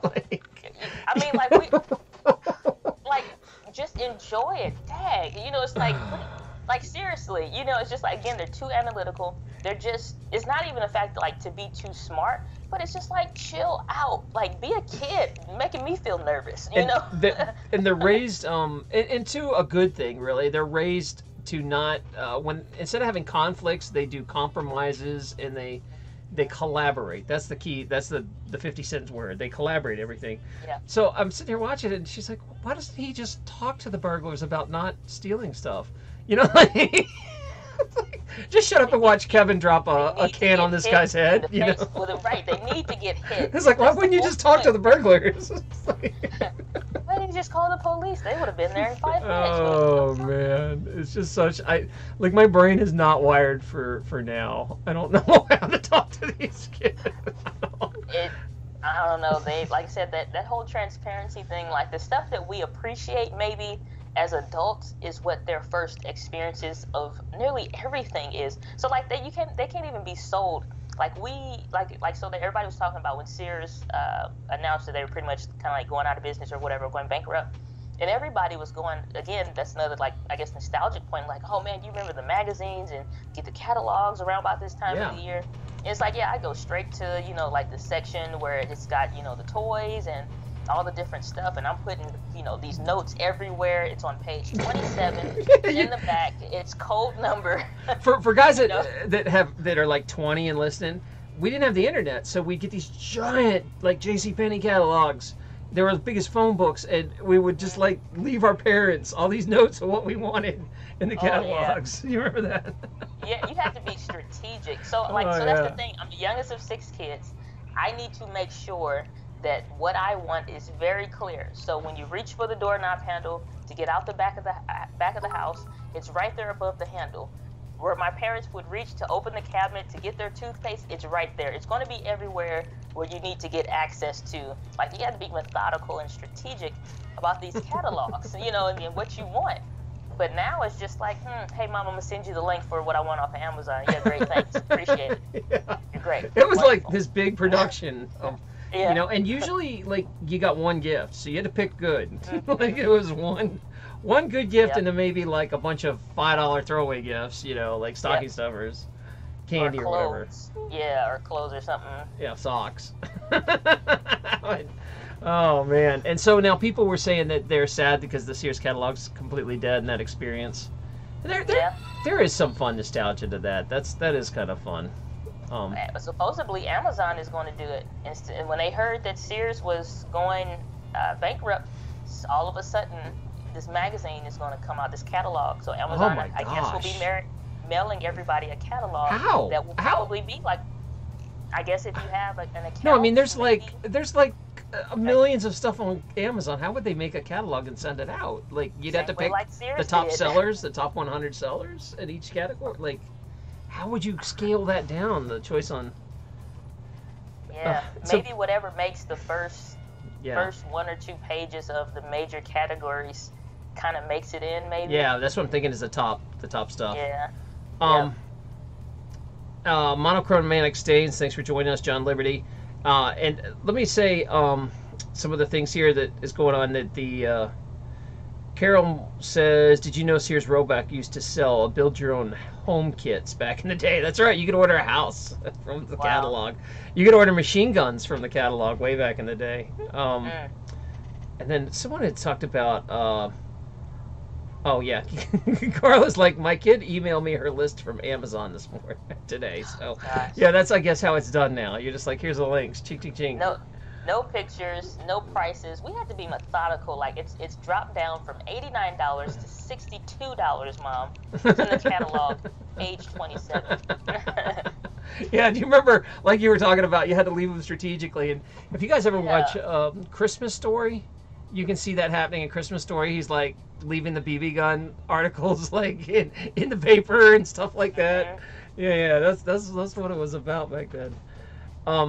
Okay, so let me jump to our other topic of the night before this night is over here. I don't know if Unirock's going to catch us on time. As usual, he's an hour late, so thank you, Uni. Appreciate that. So let's see. The other topic I was going to talk about is privacy debt. Now, there was a time, you know, I was raised in the 70s and 80s that you really had privacy. If you didn't have a cell phone and you wanted to disappear, you could disappear pretty easily. If you didn't want to be found, you could not be found. And I fought it like hell. Even though I was a doctor in 2000, I didn't even want a cell phone. Like, you know, my first wife basically had to buy it and stick it in my hands because I just didn't want to be pestered. Yeah. I didn't like the idea that, you know, when I'm driving to work or whatever, that somebody could just be like, where are you at? What are you doing? When are you coming home? You know, like, I did not want a cell phone. And I fought it. I don't think I got my first cell phone until 2005 or 6. Wow. I think 2005 or 6. I had a pager. And a stop, and then what happened was telephones went away. The telephone booths went away, and I can't go to the payphone no more. I couldn't find a payphone to dial out on. So I finally got one, but man, did I fight it, because I really enjoyed having my privacy. Yeah. And now we have generations of kids being born that they've never known privacy. And it's not like I'm Right. doing anything except, talking to my cats or whatever, but it's just the idea that I don't like something spying on me, or, everybody can read everything I've ever done, emails, Yeah. or everybody, since the beginning of time, can pretty much, um, anything I've ever put online is going to be there forever, even if I take it Hmm. down. So there's not privacy left anymore, and there's generations of kids growing up now that have never known privacy, and this is their normal. So they Yeah. don't care about, like, getting practically raped at the TSA to fly on a plane, Oh yeah. or Yeah. something like that. That's their normal. Be Hmm. good and stand there and go ahead and get felt up for so we can go visit grandma. Right. That to Right. me is so foreign still and so outrageous, and it's our normal now, and it's sad Hmm. that this, you know, I don't know, Diane. What do you think of this? Before I really get on my soapbox here. I feel both sides of it because again, being young enough before 9/11, where you could just walk in, my granddad, he carried his pocket knife on, it wouldn't be a problem. We go through. Now you got to sit down, take your shoes off, grandpa, take you, it's just like, and it's just like, what is going on? And so like having it where you literally could have some family that have a farm or some property or whatever, and they can stay to themselves as much as they want to stay to themselves and only know the people that they want to know, and that's it. It's like you get to choose who you want in your life, who you want to know about the different things of your life. Now you don't have a choice, even down to like I was working with some senior citizens at my, well, not senior, I don't want to say senior citizens, some older people at my church, or some different seniors, and they're having issues with that because they want to connect, but they only want to connect with who they want to connect with, and it's like, well, listen, here's the thing, whether you want to be online or not, you're going to be, simply because your doctor's office is now. The government is using and making stuff more accessible to you now that way. To file your taxes online, all this different stuff, and whether you want to or not, they're using systems that are making their stuff accessible, just like I'm sure everybody would have heard about the data breach for Equifax and all that. So whether you want to be or not, it's like you kind of are thrown into it simply by being born with like a social security number, so you don't even have a choice anymore. I think that they're more used to it, like what's the big deal, and they still feel like, why are you so frustrated, or they look like, why is this a problem, when like even when I'm with my nieces and nephews and stuff like that, they don't think anything about it because it is normal, versus like, I wish, where we'll feel like, I wish we didn't have to do that. um, it's hard because you don't have a choice anymore. And I think us that are still have had some experience of some level of privacy, we hate it because we can't even pull it back if we wanted to. And we know what it was like to be present, be in the moment, not be worrying about somebody texting you or whatever. Like I went out to eat with my cousin, and you look over to the next table, and it's a group of people sitting around each other, but nobody's with each other because everybody's on their phone. Nobody's willing to stop being connected online or whatever to really connect with somebody. Um, so I hate it in a sense, and at the same time, it affords us so much more than what our grandparents could have ever imagined. When it comes to online business, there's no real gatekeepers in any industry for real anymore. You can be the news, you can be the business, you can be the media, you can be the comedy. You don't have to wait for permission anymore. So I love it for that aspect. But when it comes to like privacy in my personal life, I fought being on Facebook, I fought being on MySpace, and it was always a conversation with my cousin like, you really should do it so you can connect with these other people. Like, no, I know everybody that I want to know. I'm connected with the people that I want to. I'm fine.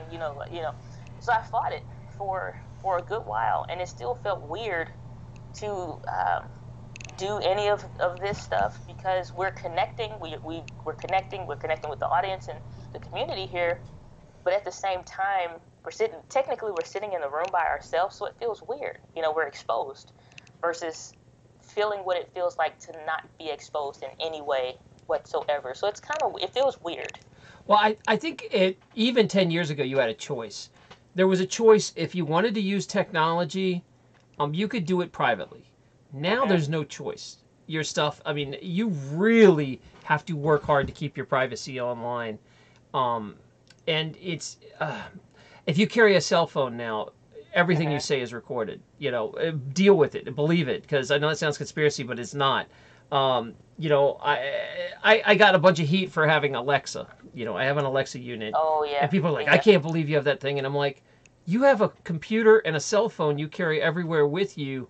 What's Yeah. the difference? It can Mhm. listen to everything you do anyway. Any sort of device, any tablet, anybody who's around you with a tablet, they can do it. And if you don't believe me, just take a look at these articles I pulled up. This is just this week. You will see an article appearing here about judge orders Amazon to turn over echo recordings in double murder case. And Wow. this just happened in New Hampshire 2 days ago. And what happened is someone got murdered and their Amazon recorded it in Farmington, January 2017. So the police have ordered Amazon to turn over the information. So, Mm. Amazon's like, oh no, we don't record what you're saying. Right. Right. Except for Right. when the police want it, right? Mhm. And then here is oh man, it's not working now. But basically an article here saying that Google finally admits that yeah, your phone's listening, it's not paranoia. Mhm. That everything you do, it's listening, and now they're saying it's for marketing and stuff, so they can sell you stuff. Because it'll be Yeah. weird how you'll talk with a friend about camping equipment, and then you get on the computer, and all of a sudden there's ads for camping equipment. You're like, Yeah. oh, you know, um, Yep. uh, so that to me, it used to be like conspiracy stuff where people would be like, oh, you're crazy, you're not listening. And it's like, all you have to, that was this week in the news, Mhm. all you have to do is look. And you used to have. I hate this choice that I want to have an internet family. I love this online community, Mhm. but I have zero privacy. To do it. If I want to carry a Yeah. phone, I can't just carry a phone anymore. It has to Mhm. spy on me. I can't have Mhm. like a smart house without it spying on me. I can't do all Mhm. this stuff without like living in a shack 50 acres from anyone and making everyone drop their electronics off when they come in through the gate. Like Right. that's about Right. which, and even then they can use satellites and spy on you if they really want. There's no, Mhm. you'd have to live underground or something. I Yep. don't even Yep. know. There's no way to have privacy anymore. And there are a couple good things that are come out, and I'll tell you about those in a minute after. But I want Diana to have a word about this. What do you think about what I was talking about? It's like, yeah, it's like everybody would talk about, oh, they're not, but it's like, yeah, they definitely are. Your computer, but it's like my mom, she likes to cover up her webcam camera, and I'm like, Mom, there's so many other things that can track you. What difference do it make if they actually see you? It's just like they already got you, sister. So, you know, I, it's hard to want those accessibilities and be afforded all of those different things. But like I use the Google Voice, and so like I'll say, hey Google, call mom, or hey Google, do this and that and whatever, and I could get the information like I want to. But how would it know if it didn't have those listening abilities on it? Even like for Microsoft, they just admitted that they had a quote unquote bug where your computer was tracking every single keystroke that you ever made on your computer. Period. So it was this Wow. file that you could go into your computer, and I think this was even like maybe 3 weeks ago. It was a file that you can go into your computer and you can and you can see every single keystroke that you have ever made on your computer. Now you can delete it, but who knows if it's someplace else. And they were saying, oh, no, we're not keeping up with your information, this, that, or whatever. So it's like if you're using somebody else's tool, you're using somebody else's ecosystem, the internet, we don't even really know fully, what it is and how it works fully and how this information is transcoded. We just kind of know. Yeah, where We it goes kind and of, who's in charge of the cloud and all that. Where is this stuff? And yeah. and if you don't believe me, this was back in 2008 or 9. I knew a girl where she used to talk to a relative, and this relative got shot and killed Wow. by another family member. So it was kind of this family drama stuff that went down. She got called into court 2 years later, and they were playing the phone recordings. This is back in 2009. That she had no idea they were recorded at all. Like the Mm-hmm. government somehow recorded all these, and then if they want to subpoena them, they can. So they just record everything, and then if they want to subpoena Yeah. it, they can. And she was like, I'm sitting here. This is like a normal conversation calling, and this was 6, 7 years ago before data collection was even easy. They were just recording her phone calls, and she had no idea. It was really disturbing to see that. Yeah. If there's a murder case or whatever, for any reason, the government can get it. And they were pretty personal conversations she was having with this guy. And but the good news, I will tell you this because I don't want to drop a bunch of gloom and doom, is they have made a few easy apps out there that fight for your privacy. And if you guys have ever watched my show or you heard me talk about it, I'm like religious about preaching about something called the Signal app. Signal. And Signal is a texting service where you can text with your friends. And you can also do voice, and you can do a phone call with it, or you can even do a video call. And Signal is encrypted end to end. So if somebody ever wanted to spy on you or steal your information, it's damn near impossible. It's super, super hard. And what's funny is it's become really popular with, like, not just privacy advocates, but like drug dealers and stuff like that. People that want to do stuff that aren't so popular. Boy. So that part, it's always any sort of privacy is going to attract that element. But for someone like me, I just don't want to be spied on. I don't want Alexa recording every time I've ever had sex in my bedroom. And there's Alexa. And so, like, I just don't want that. It doesn't have to be something nefarious you're doing. I just don't want everything thrown in my face that some government agent can be, hey, we're going to subpoena this and get this thing off Alexa or your cell phone or your webcam, your laptop. All this stuff's recording all the time. And it's sad because I don't think the newer generations are mad about it at all. They're like, oh yeah, that's normal. Everybody knows that. They're not like shocked about it or upset about it. And I don't know. It just kind of feels like the difference between being a human being and a person versus being a commodity. We got a chance to experience what it felt like to be a human being, a person with those privacies that should be normal and everyday for us, versus where they're kind of growing up feeling like and being a legit commodity. Your information can be sold. Your voice could be sold. It's like your whatever could be sold. So it's just like, or used against you, or something like that, or tracked even down to like Google Maps tracking your every location. Oh, yeah. Even when you don't have GPS on, it's just tracking. Hey, were you here? And it's just like, what are y'all doing? I think that's just the biggest difference. It's just like knowing that you really aren't your own person. You belong, whether it's to the government or whatever, when you want access to these systems, this ecosystem or whatever. And I like to watch a lot of prepper content, and they're always talking about, if, basically the shit hits the fan and all that extra other stuff.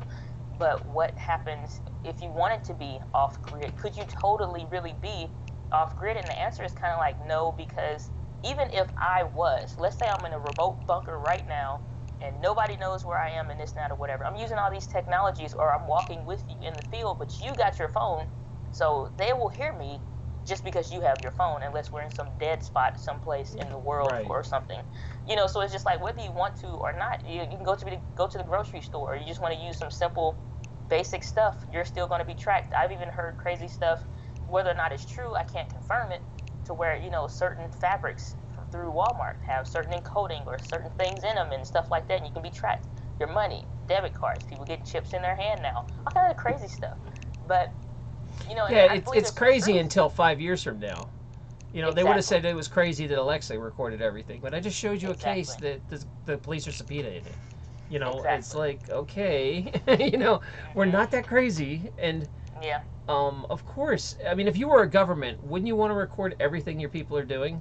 Of course you would. Yeah. You would record everything if possible. And the only way to do it is to dangle the carrot of technology of, oh, look, we get to have all this fun with your friends online and stuff. And it's tough, because I love being online and screwing around and, posting cat pictures with my friends. But it's... but for real things, like, I guess if I ever really wanted to have a personal conversation, I would use privacy apps, because you can fight back and push back some. You can use privacy apps. You can use things like VPNs to bury your internet protocol, so you're not just sharing it everywhere you go. You can use a Linux software. A lot of Linux stuff is more private. You know, it's like I would refer to it as a privacy tax. That's what we used to call it, where Yeah. you can do anything you want, but there's always going to be an extra step in cost to make it private. Are you willing to spend the extra time it takes to download this app and learn how to use it to keep your stuff private? Are you willing to go and buy a VPN and install it and learn how to turn it on and off and, you know, make it work with your software? Are you there's a we call it a privacy tax. Are you willing to work, you know, go to the bank, get cash and work in cash, you know, or Bitcoin or crypto or whatever. There's it's never just simple and easy. And there's just kind of a everybody is in this balancing of act of how much privacy do they want compared to convenience.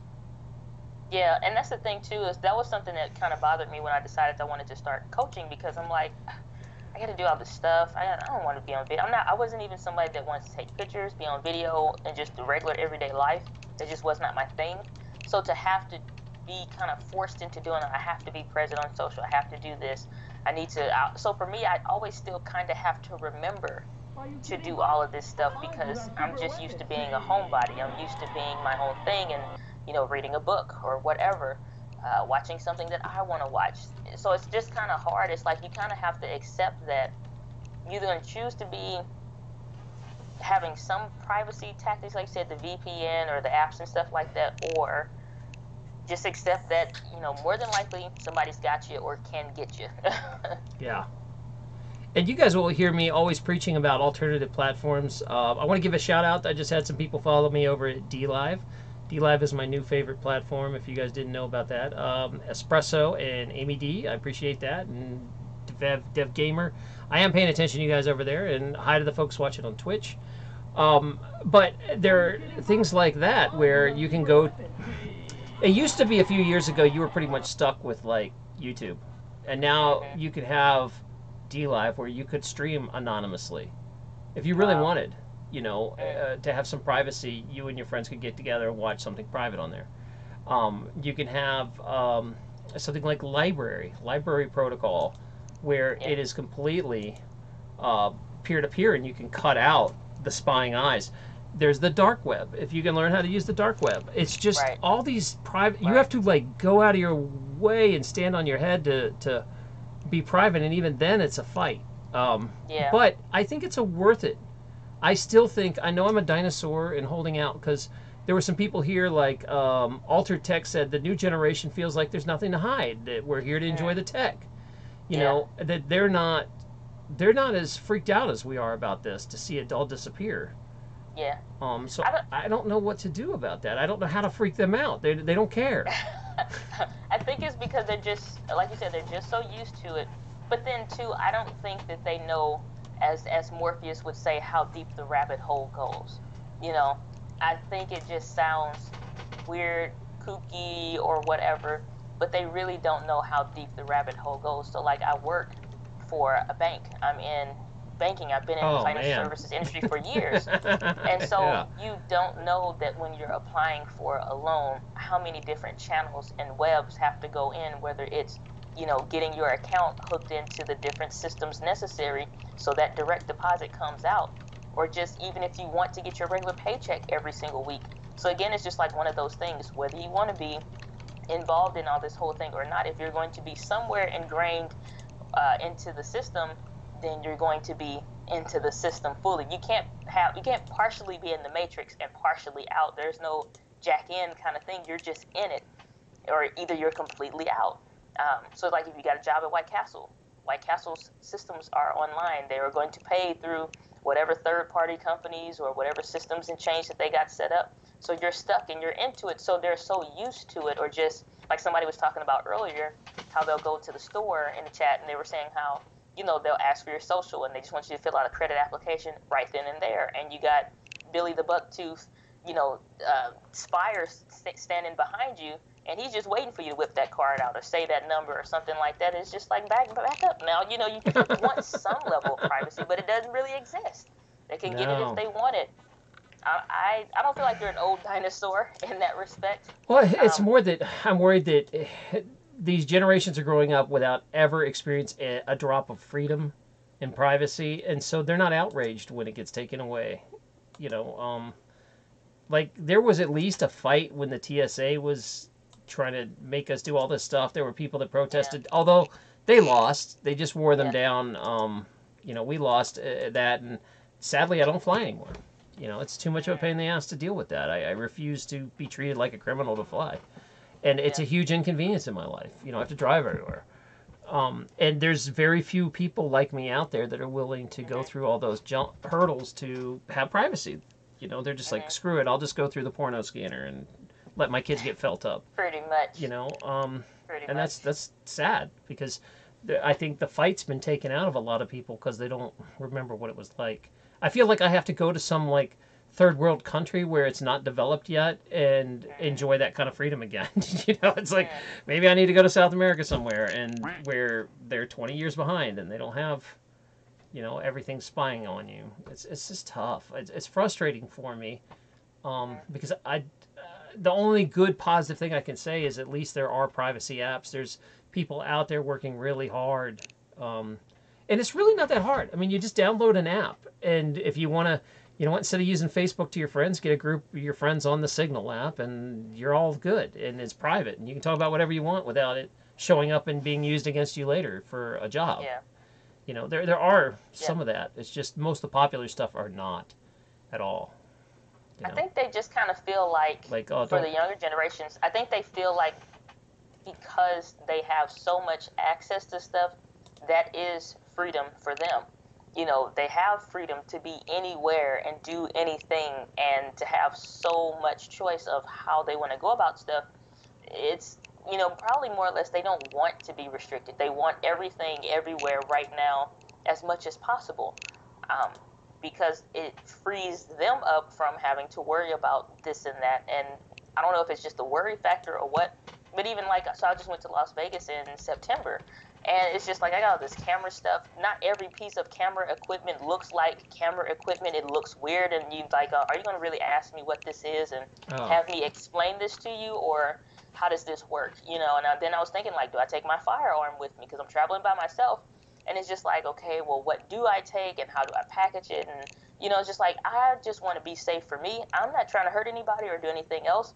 But, you know, with the recent tragedy that happened in Las Vegas, too, no, that's going to be an issue. So I'm just like, crap. So how much of a defense will I actually have?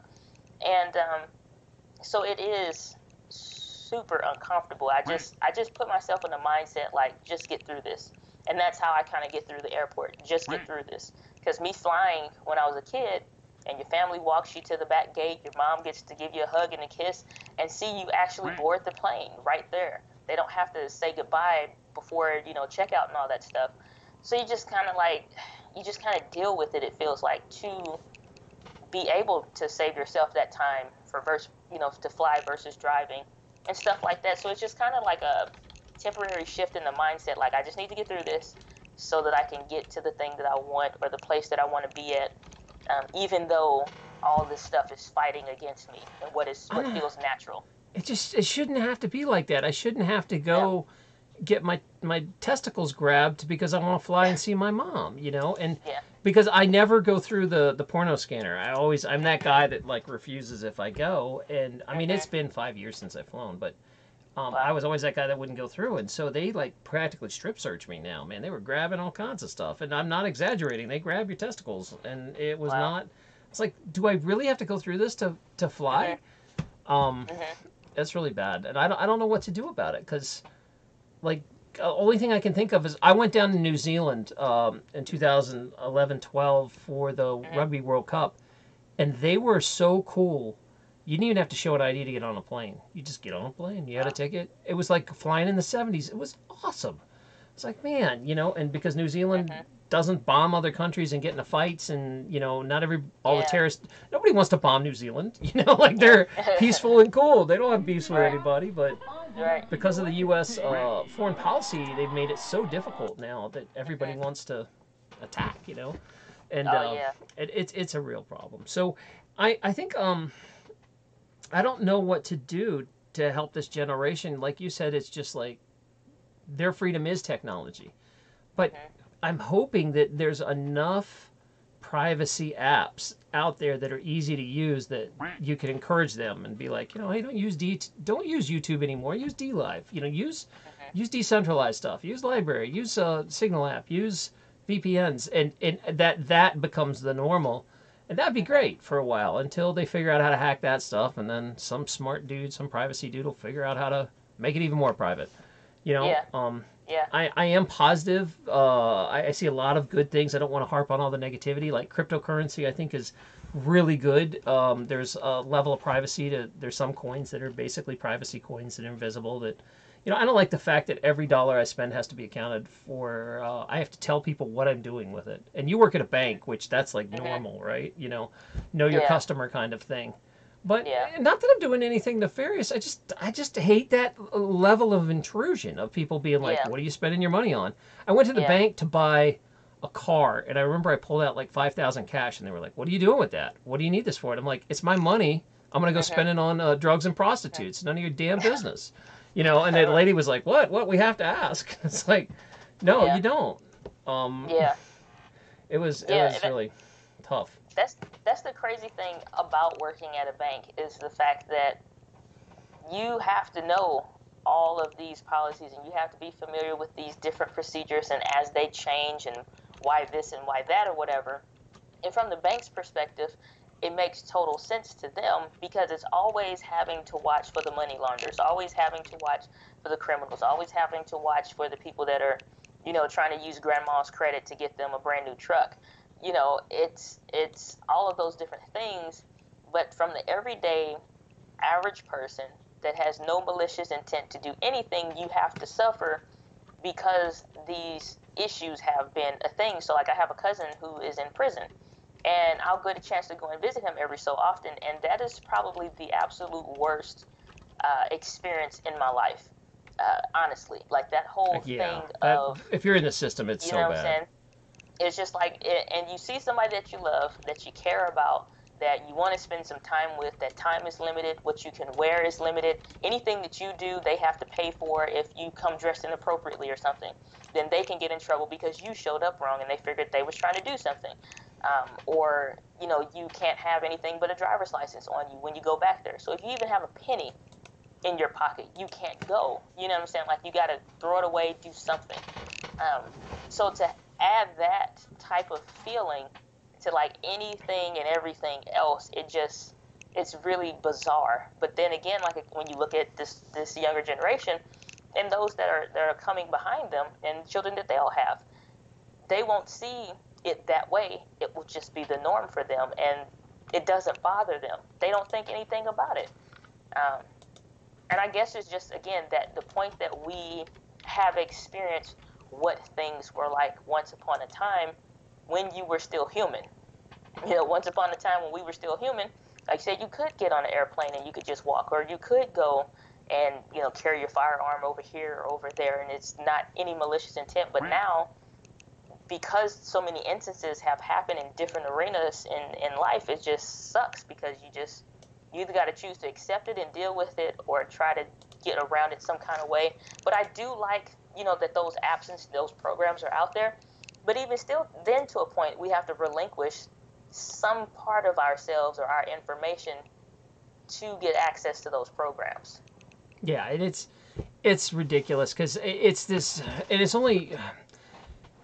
Thank God there's hackers out there and people that are privacy advocates that are smart, because if they make the apps easier, that, something like the Signal app is as easy as Facebook or, something or Twitter, and that's developing, then it's not going to be that hard of a change. It's just people are sheep. If you can get 5 to 10% of the people to move over to this new platform that is decentralized and no big corporations running it, getting people off YouTube and moving to DLive, moving, to library, whatever your flavor is. I think it just needs to get to a tipping point where they cross over. But like you're saying with the new generations, let's see here. Where'd it go? Darn it. I just dropped something here and it disappeared. Darn it. Never mind. I looked something up. There it is. So I don't know if you can see this, Diane. I know you're a few seconds behind here. This is the Playmobil TSA kit. So it's like, let's teach the children Look at that, look at this picture, the TSA. Let's teach the children that this is completely normal to have these officers feel you up and just so you can fly and see grandma. And the fact that they have toys for this to show you that this is normal, this is okay. I mean, that is kind of what this government is, it's gone that far where it's like, let's train little kids that this is okay. And so now those kids 10 years from now are, that's completely normal. Of course you get felt up or you go through the porno scanner, like that's, Yeah. I don't know. I feel like the crazy person that's like, hey, the roof's on fire, and everybody's like, nah, it's fine. Right. No, Well, it's fine. their conditioning is like from birth. Like even now, I always found it weird that people I went to high school with, they're from, I mean, like fresh out the womb, legs still open. Here's a picture of the new baby. It's like, whoa, like keep that for you or something. It's like I really don't want to see the baby hasn't been cleaned off yet or nothing. It's just like do the baby even want to be shared on Facebook right now? They you don't know what their decisions will be later. They may not want all that. It's just like so. But that game is disturbing though. Oh, you mean this That you just Playmobil? Yeah, that's. the TSA. I've never even seen it. That is very disturbing. And I loved Playmobil as a kid. What are you doing, Playmobil? What happened to your sets where they were knights and pirates? What is this? Oh, no. God. Yeah. I'm sure it was probably sponsored or something, paid by the TSA. It's like, here's $1 million, develop some toys. Crazy. Yeah. So that was not good. The other thing, let's see. What do I want to run by? Yeah. So that's if you guys are late to the show and just coming in, we talked about nostalgia. Is nostalgia dead because every minute of your life is now on camera and filmed? And then is that a bad thing? And we're kind of mixed on that because it is really cool to be able to go back and watch events in your life and but the flip side is you're always a lot better in your mind than reality. So when you go back and watch, it's always like a letdown and disappointment. It's not as good as I remember. And then the other thing we were talking about is the new generations are born into a world without privacy. And are we the last of the generations that knew what privacy was? And is it going to change? Is there a way? And part of me says yes, that people are going to demand when it becomes an issue. Right now, the government's just watching. They're just saying, okay, let this cryptocurrency exist. Let this, these apps exist.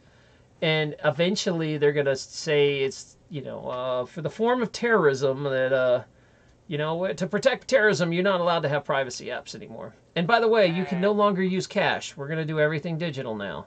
Cash is illegal because that's what terrorists use and bad guys and drug dealers. Like an honest person can't use cash anymore. Like somehow it's only the vehicle of shady people. And then these normal things that are normal private. And you think I'm kidding, but watch this 10 years from now, and there's going to be an attack on cash. Guarantee it. Oh yeah. Especially with, and even like from the point to where that chip that one company started it, I think it was overseas at first, I think, where they put the chip in between like your thumb and your index finger. And it was for a company. So instead of a regular badge that you just clip on your belt or whatever, you now had to have this chip implanted in your hand. I said the day a job does that, that's when I stopped working a job or at that particular company, because it's like you're not going to force what's your breaking this into point? my person. Yeah, it's just like that's your personal body. I'm not inserting any device, or where you're not going to chip me for a debit card or chip me for something like bad enough. I'm carrying the daggone thing almost 24/7 anyway, as if you probably couldn't track that via satellite or something else anyhow. But it's just the idea that at some point you do have to draw the line. I just feel like when it becomes a national concern, everything will already be out anyway. So what are you really going to be pulling back other than whatever future information? But yeah, there has to be, like you said, everybody's comfortable enough that it's not annoying enough to worry about privacy. Mm-hmm. There has to be something major that happens that everybody's like, oh, screw it, I'm going to this platform. Like there was a big pushback on Facebook, what was it, about 6 months ago? six, seven Yeah, months ago yeah, where everybody's like, I'm going to MeWe, screw it. And they left Facebook to go to another platform. And then like 3 weeks later, they're back on Facebook, yep. just because not enough people left. And Mhm. it's one of these things that, Facebook, oh my gosh, right? Like, Diana, I'm going to start you and let you go on Facebook in privacy, right? Like, Yeah. wow, that's the worst privacy. They have all your pictures and facial recognition, as Mhm. creepy as hell how much they Yep. know about you. Um, and so there was a big pushback that something I can't remember. Do you remember what it was, or if you guys The watching? Cambridge Analytica data breach was the first major thing that did it for them, and then because that was them getting accesses through people playing those games, and you still see them going around now, like which Disney princess are you, and Oh, what kind of okay. stuff. Basically, like your security questions, all different kind of stuff. So that Cambridge Analytica thing really kicked it off. So people were like, I'm done with Facebook, I'm done with this, and then they miss their friends, or they miss those connections, they miss the memories or whatever, or just even that muscle memory habit to check your phone every 5 minutes to see what you have. But everybody's so conditioned now. I think that's the thing that like is to realize everything is conditioned for views. When we go on YouTube, you want to see how many views do you have. You want to see how many people are live on the stream. You want to see how many people are subscribed to your channel. You want to see all these different things. So everything is predicated on you getting more eyeballs on you. So like you got the Logan Pauls of the world that are famous based off of people seeing them. So it just makes people want more of that, or success or money or whatever, based off of people looking at them. So they figure or they attribute those views or the likes, the shares, and all that good stuff to success and what they want. And to a certain extent, I guess, yeah, it does. But so like every 8-year-old wants to be a YouTuber now, and that's their Yeah. desired profession because they know it works, and so they won't even think about privacy because they're in chase and in search of something else. Right. I mean, how can you be worried about privacy when you want people to look at you and pay attention to you? I mean, I get that. Hmm. So yeah, maybe the mindset's just different for younger kids, that they don't care about privacy because they're on the social media train, look at me train. Yep. Yep. And So. yeah, and I get that's a smart thing, Diane. I never thought about that. It's funny because, right, like I can't get my nephew to talk to me about anything, and then all of a sudden he found out I have like 80,000 subscribers on YouTube, and then I was cool. He's like, "Oh, my Yeah. uncle's cool, man." He's got like he didn't have respect until I was a YouTuber. Now I'm cool, and he'll talk to me. Yeah. Before, no, I couldn't get him to talk to me for nothing until he found Hmm. out I actually. It's funny how many kids want to be YouTubers now, like you were Yep. saying. Do you have a lot of nephews and stuff that? I think they want to do like the gaming thing, so they want to be gamers on YouTube or Twitch maybe. So Twitch may be the better thing for them, but streamers essentially. But yeah, in the essence, the definition of a YouTuber, yeah, because I want to be famous, I want to be popular, and they attribute all that to being that cool factor. Like, so you got the cool factor because you got, so many thousands of subscribers on a YouTube channel, and they're like, man, yeah, I want to do that. I want to be that guy. And so you've made it, in their eyes. You don't need to be president. You just need a good successful YouTube channel. Yeah, it's funny because. Oh, thank you, Jimmy. I appreciate over at D Live. I'm getting all kinds of gifts. Thank you, Jimmy. I appreciate it. And that's what's crazy is I it's funny what young people look up to and respect now, that's a big deal.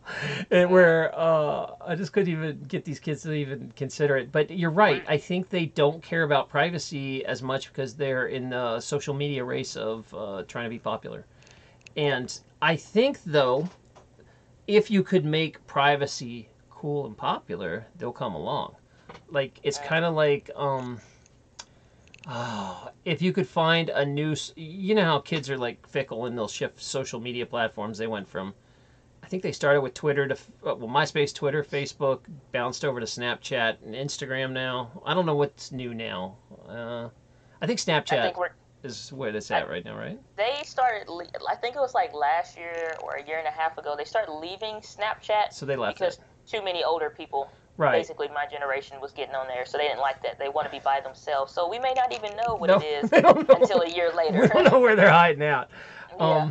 Yeah, I remember Vine died like really fast. Oh yeah, Everybody yeah, yeah. thought Vine was going to be the big thing, and it just had no Mhm. staying power. Yep. But Even like the. I see the 20-year-olds on my team doing Snapchat. That's what to me, I thought Snapchat was how you send naked pictures to your boyfriend so your parents wouldn't see it. Like it erases it immediately. It was like what kids used to send porno shots to each other. And now it's I like a think it thing. used to be. Yeah, now I it's think it used to be. like a social media thing. Yeah. Um, that's far as I know. But If the 20-year-olds are on there, then it's about where the 13 and 14-year-olds are. So I think that's the thing to figure out. Where are the 13 and 14-year-olds? And then we'll figure out what's really in right now. Because the 20-year-olds probably won't find out until 6 months from now, right. after the 13 and 14-year-olds are on there. Well, and I think that if there's enough people shouting about, privacy platforms where they can still be, you know, they can still get the social media attention they want. Like I've seen, I keep going talking about DLive, but I've seen a lot of people start to slide over to a decentralized platform just to stream games, just so they can talk and they can play the music they want and not have to, not be harassed by, even though there's a huge market for that at Twitch right now, but they decide to, they're choosing to go somewhere more private. And I think that if enough people bitch about it and there's a good privacy platform, maybe that will be the future and I can stop being that old man that says, get off my grass. And I remember when, and we walked up. Yeah. I use the internet uphill both ways. But you gotta be able to answer why. Why would I not want people to look at me? Why would I not want my life to be shared? I don't know, maybe like why is not showing all this stuff? Why is being quiet in a corner where nobody can see me? Or like somebody said, everything that they love and want is in a barn someplace. Why is that better than this over here? That's a good point. Is the thing we got to figure out. That's a good point. If you were to market, okay, let's pretend we're the creators of some alternative platform. I would guess I would market it like, hey, come here so your parents can't find you. Or it's got to be better something than that, like that's what those the early Snapchats, social platforms are. Yeah. So what would be different? What would be cool enough to bring them over? Or do you even want that generation? Do you want to just go to an older generation and just say, hey, don't worry about them? I don't know. Audience, what do you guys think? Is there something we can do to make privacy cool? But go ahead, Diane. I didn't mean to cut you off. I just don't want to ignore the audience either. Yeah, definitely curious to see what you guys think in the chat. But I honestly, like, that would be a tough. You'd have to have some. I think everything, you got to have some level of success. You got to glamorize it some kind of way, like every teen angst TV show, the guy with the dark hair who doesn't care, he's meh about everything, and he's just got a split on the locker like stuff. He's just like, he doesn't do anything. Right. He doesn't really say anything, but his aura and his presence is what makes him cool because he doesn't care. So it has to be glamorized some kind of way, like that one kid in high school versus the jock or something. So it has to be the social platform that doesn't care. I think because and that would be the thing. You'd have to convert, that'd be pretty funny, of the world into being like, I don't care about this. I'm going to be someplace quiet or whatever, and this is why. It'd have to be some kind of success or some kind of social aspect of why it's good, and then they'll do it. Just like everybody always wants social proof of something. Give me social proof that you can do X, Y, and Z. So they want the same thing for that. So you just have to have the right social proof. What that right thing is, I don't know. If you had a Casey Neistat and a Logan Paul and whoever else is huge on YouTube say that we're doing this now and this is the way, why would anybody believe them? As much as they love them, why would anybody believe them? I honestly couldn't answer that question because it was tough enough for me to figure out what is it about what they're doing that makes people want to follow them on YouTube. Why is what they're doing cool to begin with? So I don't know. I think that'd be harder than we realize because we don't know those real elements that go into it. They like the transparency, so now you're going to stop the transparency. So what am I getting out of you not doing it that's better than me seeing every aspect of who you are? Yeah, that's an excellent point. I mean, I never thought the marketing aspects, and this is why you get paid the big bucks there, Diana. You're thinking deep. You're thinking deep. So, any of you guys that are developers on alternative platforms, I think that's the question you need to focus on: is why would someone use it, and why is it better? What could you offer that would make it cool? And can you be pouty and broody, and you could even start a marketing campaign that we don't care about you, and then they'll come. Like, don't use our platform, then they'll come. So I don't know. I don't know if reverse psychology works on the young. Do they? Or No, they're too smart for that now. No, they couldn't get past Home Alone, and that's the problem. That's the problem right now. So true. If you guys missed what we were talking about earlier. They mess up commercials. They mess up they mess up everything. They can't even have just like everybody's trying to figure out how that one kid, the Ryan's Things channel, where all he does is unbox toys and plays with them. That's it. Ryan's Toy Channel. That's what the channel's called. And it's just like everybody's trying to figure out why their kid is so inundated. He's not even like engaging with the camera for real to say, "Hey, come play with me" or something. It's just he's unboxing the toy and he's playing. So I don't even know. These kids are. I don't know, man. That's why I couldn't have none. I don't know what to do with them. I don't know what to do with them. Oh man, that's hilarious. Yeah, I suck it. Like I said, now that my nephew's old enough, I can, and he likes YouTube and podcasting, I got something to talk to him about. But before that, man, I had nothing. And my other relatives, I got nothing. I'm like the worst uncle. I don't understand. Maybe when they're like little adults, when they're like 20 and stuff, I can be relevant. I don't know. I don't know what to do. I don't know. I think that's the thing. Like, we're always led to do whatever it is that they like to do.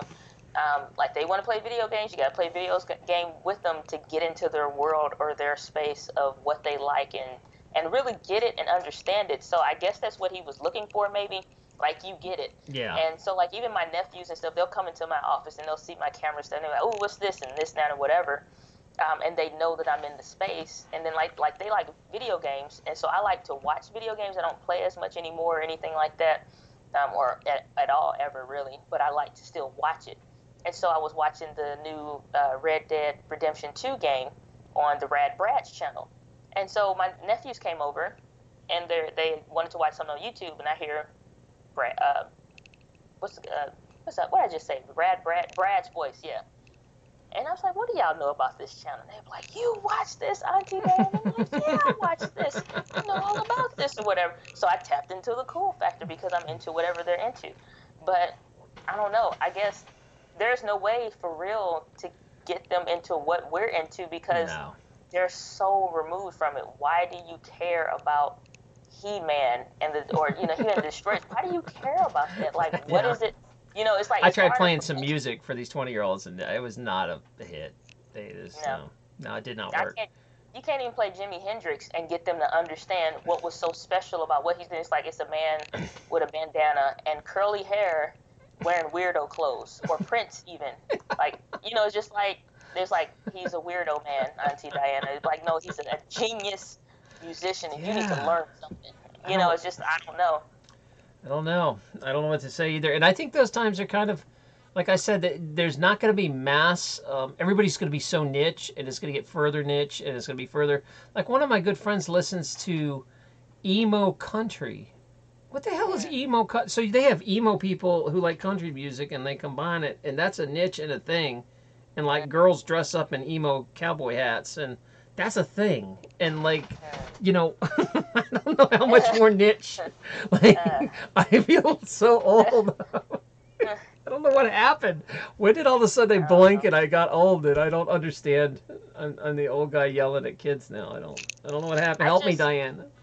I don't know I'm if not I can cool. because I just realized how much older I am. So again, so I do the teen church at my church. Oh yeah, teen church. Tell me about that.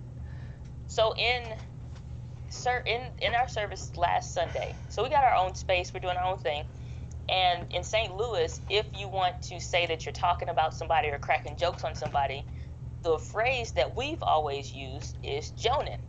And so if you go to another state or something like that, then they're like, "Well, who's Joan?" It's like nobody knows the history of the word. We just say Jonin. It's just what you say. And so the assistant pastor, he was in there, and so he asked the kids, he was like, "Well, what do you guys say?" And they never actually said what they say. He was like, because in my day, he said, we would say Jonan. And I'm like, well, yeah, that's still what we say. And I'm thinking it's still relevant. And they were like, well, it's coming back in style now. And I'm like, coming back in style? It never left. It's always been the constant. And so I got to ask my friends, like, did y'all know we were out of style? We were outdated? Yeah. We're about to be retro in a minute? Like, what's going on here? So I don't know if I can really help, because their thought processes, their way of thinking, everything is so vastly different than how we think or have experienced stuff. Like, we're still kind of connected to, the Gen X and baby boomers, and we remember our grandparents. You get all those different points when you're at this age group, this later age millennial group. But if you're anything younger than that, or a teenager or something, like, you live in a whole nother different world than we do. You don't even understand how we live with like, if I say the phrase, please be kind and rewind, they're like, what is that? You don't even know. You don't even know. That's true. So I don't know if I could really help somebody if they don't know what it is to drop your video off in the Dropbox. You don't know what I'm talking about. Don't copy that floppy. I'm telling you. Don't copy. They don't know. No. They don't know. If they saw a floppy disk, they wouldn't even know where it goes, how it works. Or what is this on the inside of this? Or what are y'all doing with this? What's this big old thing you got to put in this big plastic case?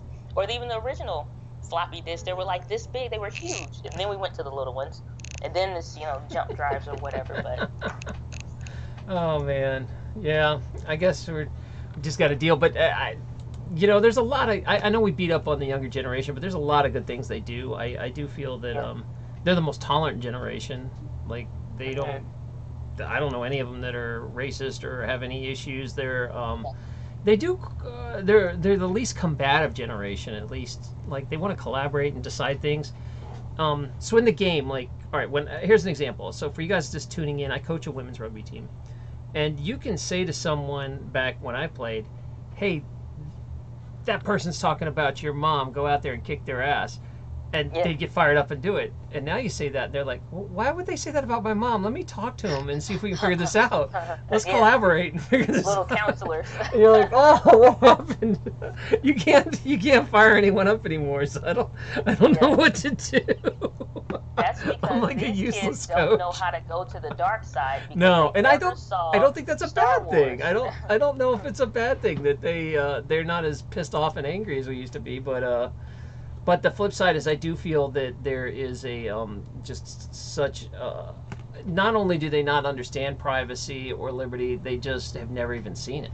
I mean, they've grown up in a place that didn't exist, so they don't even know what it is. Yeah. And it's like watching a history film to them. When I was telling them, yeah, I used to be able to smoke in a restaurant, they were like, what? I was like, yeah, I mean, hell, up until the year 2000, you smoke at bars and stuff. What? Yep. How is that possible? And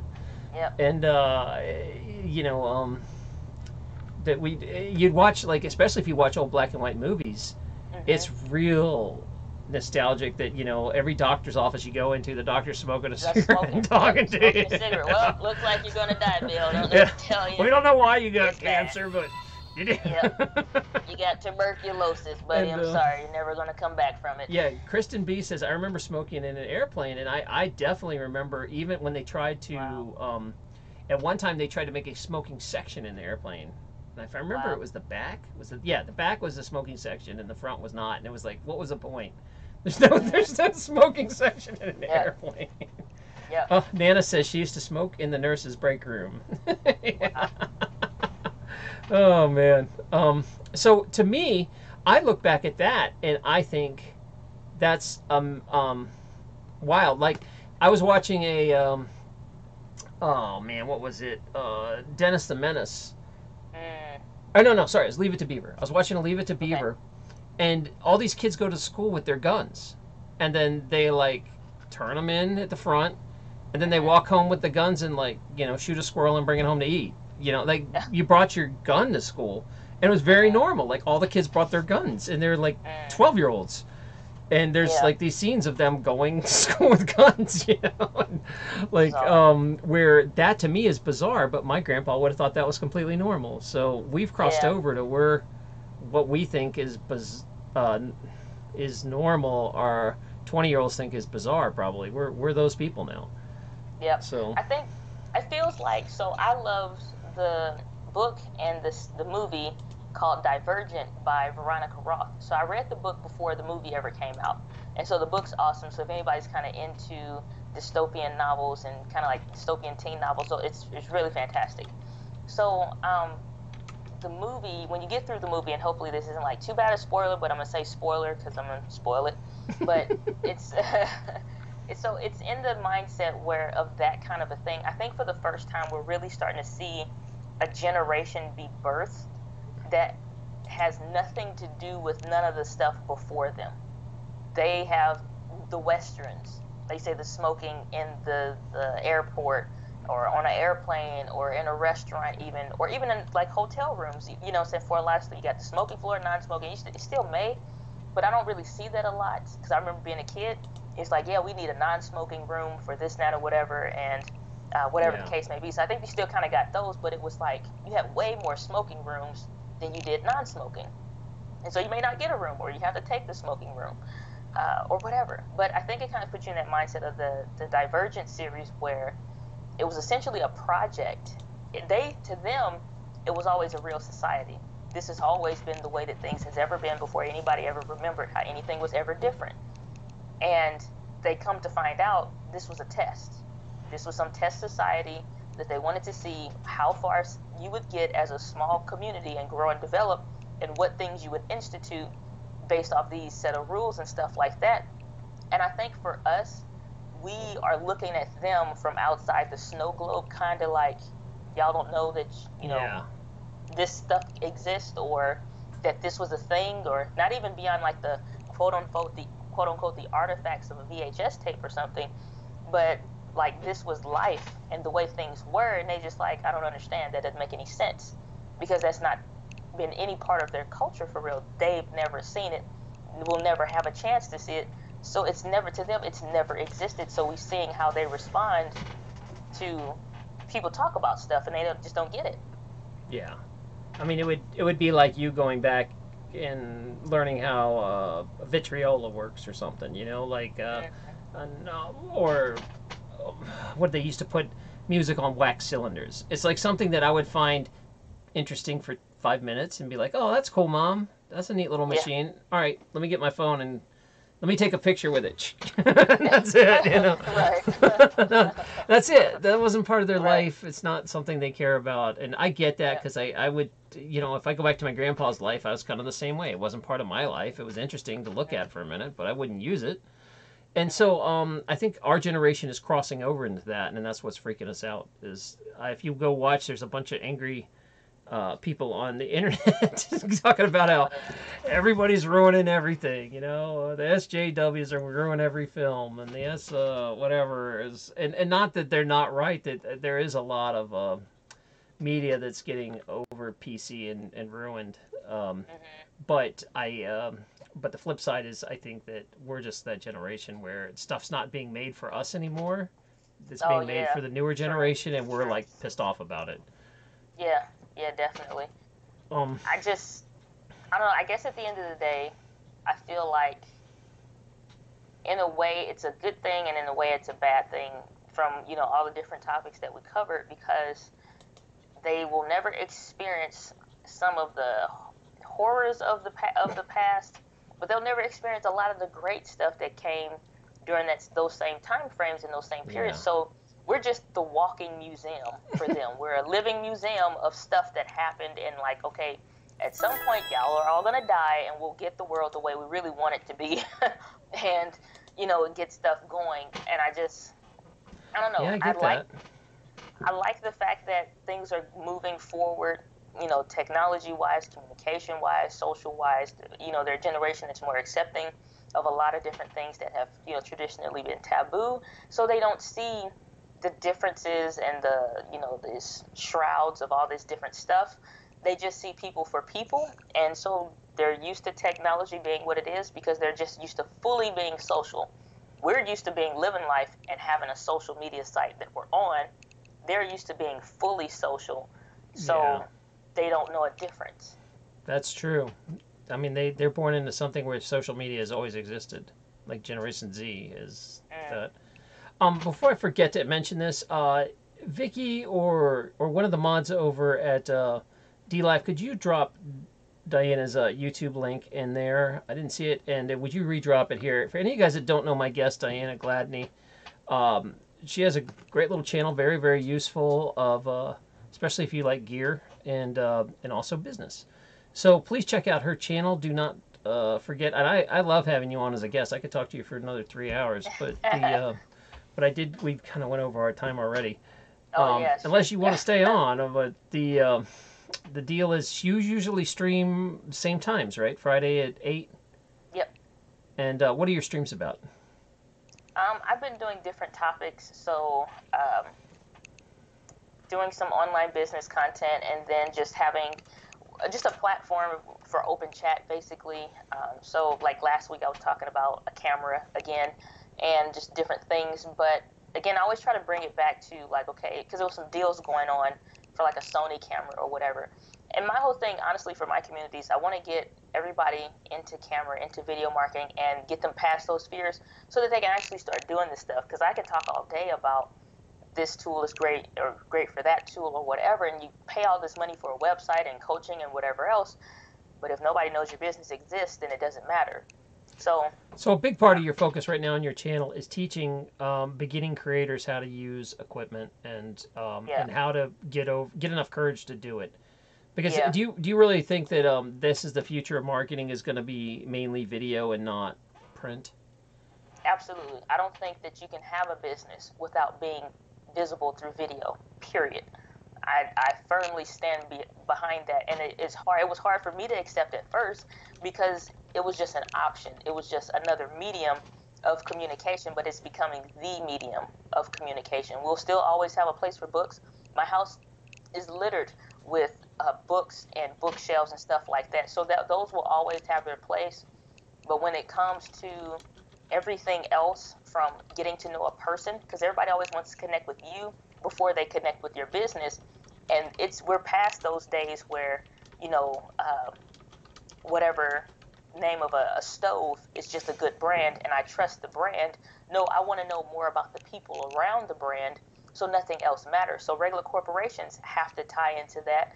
Even like you watch commercials, and it's like you'll see the local car company try to do their own thing, and they've never been on camera before, and they suck, and you're like, I'm not going there. Y'all don't even know what y'all doing the daggone camera. And my little cousin can make a better something than that. And so, so it's just like you tie into how you view them, and we view them on social. We view them for video. We want to see, are you like me? Do you have the same jokes as me? Do you have the same quirks as me? You want a personality, and I think that's why you have like insurance companies like Flo from Progressive that has made them so successful, because it's a personality that's coming through in video. Even though she's kind of corny or whatever, everybody loves Flo. Versus you love Progressive. If you love Progressive because of Flo, or you at least like her. So I just feel like everything is moving towards that, and I don't think you can have a business moving forward that's able to do what it needs to do, brick and mortar or online or whatever, and you need some medium to communicate that, and I just see video as the way. Yeah, and I'm a big fan of video. If you guys don't know, I'm a lifelong horribly dyslexic, so it's like a big hard deal for me to read a long article. It's just not my medium. I always watch, like I would watch Discovery Channel and I could memorize everything I saw, but if you gave me the same thing in a textbook, I would be lost. So video is much better for me, but there's still a lot of people out there that do like blog posts and things like that. They don't want to, they're at work and they can't watch a video, or they don't want to commit to watching a video for 10 minutes or whatever. So I think maybe you probably, Diana, don't you agree, you probably have to do both at this point to reach a whole audience. You got to be somebody everywhere, it feels like. It's so hard now. It's like a lot of work. So here's my recommendation, because you want to feel like you're everywhere to the right person. I don't want to attract a certain kind of person that isn't really going to understand what I'm doing. So all of the methods of what I'm doing and why has to hit on certain things. So if I publish a blog post, it has to hit on a certain point that I know an area of my ideal audience member or my ideal customer is going to want to read. If I'm going to be sharing a specific type of content, it has to be in an audio format that I know they're going to want to listen to and hear it more. If it's just something that I need to show you, because I know that you're not used to this, and a lot of my audience members are not, super tech savvy, and so I'm explaining things not like I'm in a community of photographers, but I'm in a community of people that just picked up this weird device that's supposed to record me for the first time. Right. And so you have to have the right medium for the right person. Otherwise, you will be bouncing around everywhere, and it'll be super confusing because they won't know where to figure you out at or how to get in touch with you for real and all kinds of stuff like that. So, like, I'll do my Entree Chats Daily podcast where it's not like my old podcast that I used to do, super polished, intro, outro, this and that or whatever, sound effects, all this extra other stuff, because I came to learn my audience just really wants to connect with me and have a conversation on different things. And so the Entree Chats Daily podcast could be me being in the car. It could be me out of town. It could be me in this office before I get ready to go to bed. And I'm sharing some aspect of the thought process when it comes to personal development or a way to look at, relationship building or something like that. It's more like conversations like we've had tonight, where we just get a chance to chat and talk about whatever in different topics that our group may be interested in. And then the video stuff on YouTube, because they're searching when they come, I know when they're coming on YouTube, they're searching for specific questions. How do I blank, blank, blank, blank, blank? So if you're asking a how, I need to show you, So, it's just like you got to be in the right spots for the right people, because your ideal person may not want nothing but a podcast. And if you know that, then all you need to do is a podcast. I gotcha. So you just really got to niche down and figure out what your audience is, your target market, and then what do you think they would be absorbing. Yeah. And honestly, I was a novelist, and people don't read much anymore. Just like older generation, I talked to a 20, 25-year-old, they've never read a book.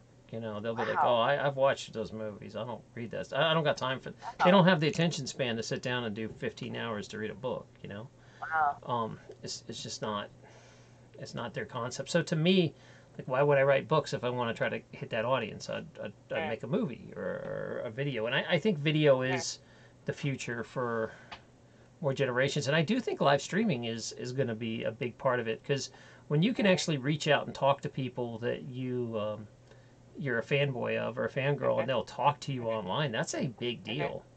Yeah. Now, it's not a big deal when, it's like we're small peanuts, Obviously, I'm thrilled that you're here. But if I had 5,000 people watching, it would be much harder for me to talk to, and answer questions directly from you guys. And then imagine if you were, like a super celebrity and they live stream. I can't even imagine how they even handle it, Yeah. Like, how do you do it without making everybody feel alienated? Like, oh, they're ignoring me. I watch a lot of video marketers' contents, or just like people that are good in business in general. And so Gary Vaynerchuk will reply to as many people, whether that's, I think, a lot through Twitter, and then like he got his Ask Gary V show and stuff like that. So and there's the saying, like, do for one what you wish you could do for all. And so even though, like, I'll hop on larger streams, and the second they say, hey, Diana, thanks for joining the stream, I'm like, oh, I made it. I made it in life. I made it. Yeah, I love getting the shout out. Even if it's love it. 3 or 4 people watching, I'll be like, hey. Yeah. That's fun. So it's just like, at least if you know that they have some care of the community and relationship building, that even if you treat it's just like if you have a mutual friend, if we have a mutual friend, but they don't treat you right, I'm not going to want to be their friend because they're not treating you right. And I would imagine it's like vice versa. And so it's the same way. How do you see it with clients?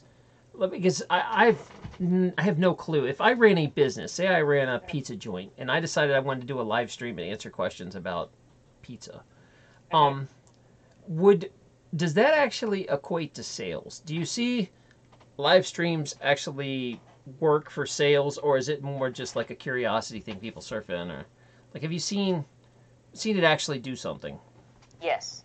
And so the way that my I guess funnel would be the tech word or whatever. The way that funnel has worked for me, I'll publish a video that is a question that person has, and they like that I answered the question. They still don't care about me. They search for something else, I come up again, or they search the channel and they can find more questions, and they like, okay, she's starting to get me. And then by the time they start commenting a couple times, then they'll find their way on some point on one of my videos where I recommend a free offer or something else that is along that train of thought or along solving a problem that they have, and then they get on the email list. By way of the email list, when they join up for that thing, what I do now, I used to reply via email to everybody, how many it is. And so I would reply to everybody. Dr. T, I'm not sure if your video. I hear you.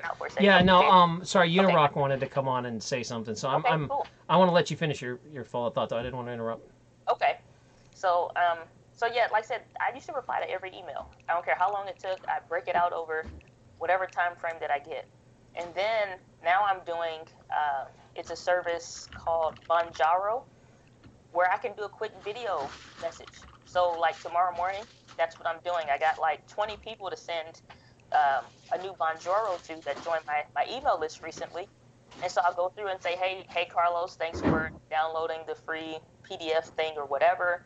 I'm sure you may have probably watched a few videos. I've seen your comment on this. So for a pizza parlor type idea or, question or something, if you're having that same kind of experience, you may have got that video, whether you watched it or not or something. I'm replying to every comment on my channel, everything. Like, just do what you can to be in their world. It does result to sales because they buy a course later. They hire me as a coach later. They, throw a super chat. If I don't have that on my channel later, but I've seen that with other channels. They throw a super chat because you're constantly building that relationship value with them. Yeah. And so even if it can't be for everybody, the fact that you hear me say, hey, this is Michael Simmons, and he has this whatever smartphone that costs like almost $1,000, and he hasn't uploaded a video in a week. How do I know that? Because I care about my community members enough for those that communicate with me, I communicate with them and establish a relationship. And so that's how I've done it, and that's how I've seen other people do it as well. Yeah, I think that's really cool. Oh crap, am I muted? Hold on. I can hear you.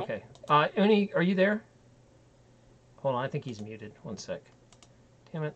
I muted you and I don't know how to unmute you. Can you hear me now? Yeah. I can hear them. There you go. Hey, how's it going? Good. Thanks for joining us the last few minutes here. Way to be on time. I know. I don't know how much of the show you caught. But my daughter had my phone. I didn't even know you messaged me. Yeah. That's cool. Did you catch any of the show? Did you know what we're talking about? Nostalgia and privacy. Yeah, and privacy and stuff like that earlier. So. And Diane was just talking about that she thinks the future of marketing will be mainly videos and live streaming. That she was talking about how she was using it for business. That a live streaming is actually, because I mean we try to make our money on YouTube, but if I was like selling pizzas, would it still work? Was my question. And so Uni, what do you make a living on YouTube? What do you want to say here about this? Oh man, I think that live streaming will be the next wave. It's taking over. If you get what I'm saying, like everyone now is doing it. Twitch is exploding. The big corporations are stepping up, and Twitch just got bought out by Amazon, and there's a lot of rules now and a lot of regulation in it, and censorship across the board. But no, it's very effective for companies. Actually, it's really ironic you asked me that. On the front page of Twitch right now, there's a live stream where a gamer is playing, and in the top left corner, it's got a Wendy's advertisement, and then if you click a button, it'll drop Wendy's French fries from the top of the stream to advertise for Wendy's right now. So it's really crazy that you were talking about that. It actually, that's the first time I've ever seen that too on Twitch. So that's kind of a clever marketing thing there, actually, that you could drop fries on someone. Then I'm talking about Wendy's fries all night, and then I'm like, screw it, I'm gonna get some fries. That's pretty smart, actually. Yeah. Yeah, and dude's just sitting there playing a video game, you know, to like 10,000 people while they're, you know, looking at these fries fall from the screen when someone does it. So it makes people, I guess, want Wendy's, you know, or at least think about Wendy's. And companies know that it is the next thing. You know, we've all had success doing it. It's, you know, I think YouTube knows that, or else I don't think they wanted necessarily live streaming because they didn't embrace it. It was a real slow crawl. And now they have, and they're actually, you know, trying to incorporate live streaming into regular video with the premieres on YouTube. Now you can premiere a recorded video and then sit in live chat and super chat while you watch one of your uploaded regular videos. That's a feature on YouTube now. So yeah, Uni, I have not yet premiered, and Diana, I don't know if you've done it yet. I didn't even understand it. So what you do is you preload a video and then you watch it live with your audience and like chat about it. Is that what you're saying? Yeah, I've never done one. And you get super chat too and all that. It's basically just like a live show, but instead of like me sitting up here talking for, you know, 5 hours and stuff, it's just the recorded thing I've prepared ahead of time. Or you can even premiere like a live stream, like a past live stream, or, you know, if you podcast, you can premiere your podcast on your channel. So it's, and then, you know, you talk to your audience and engage with them. And it helps because of the member system now. And I think that's why YouTube put the member system into YouTube now. So it promotes that also because people, oh man, and then YouTube's also putting in paid comments too.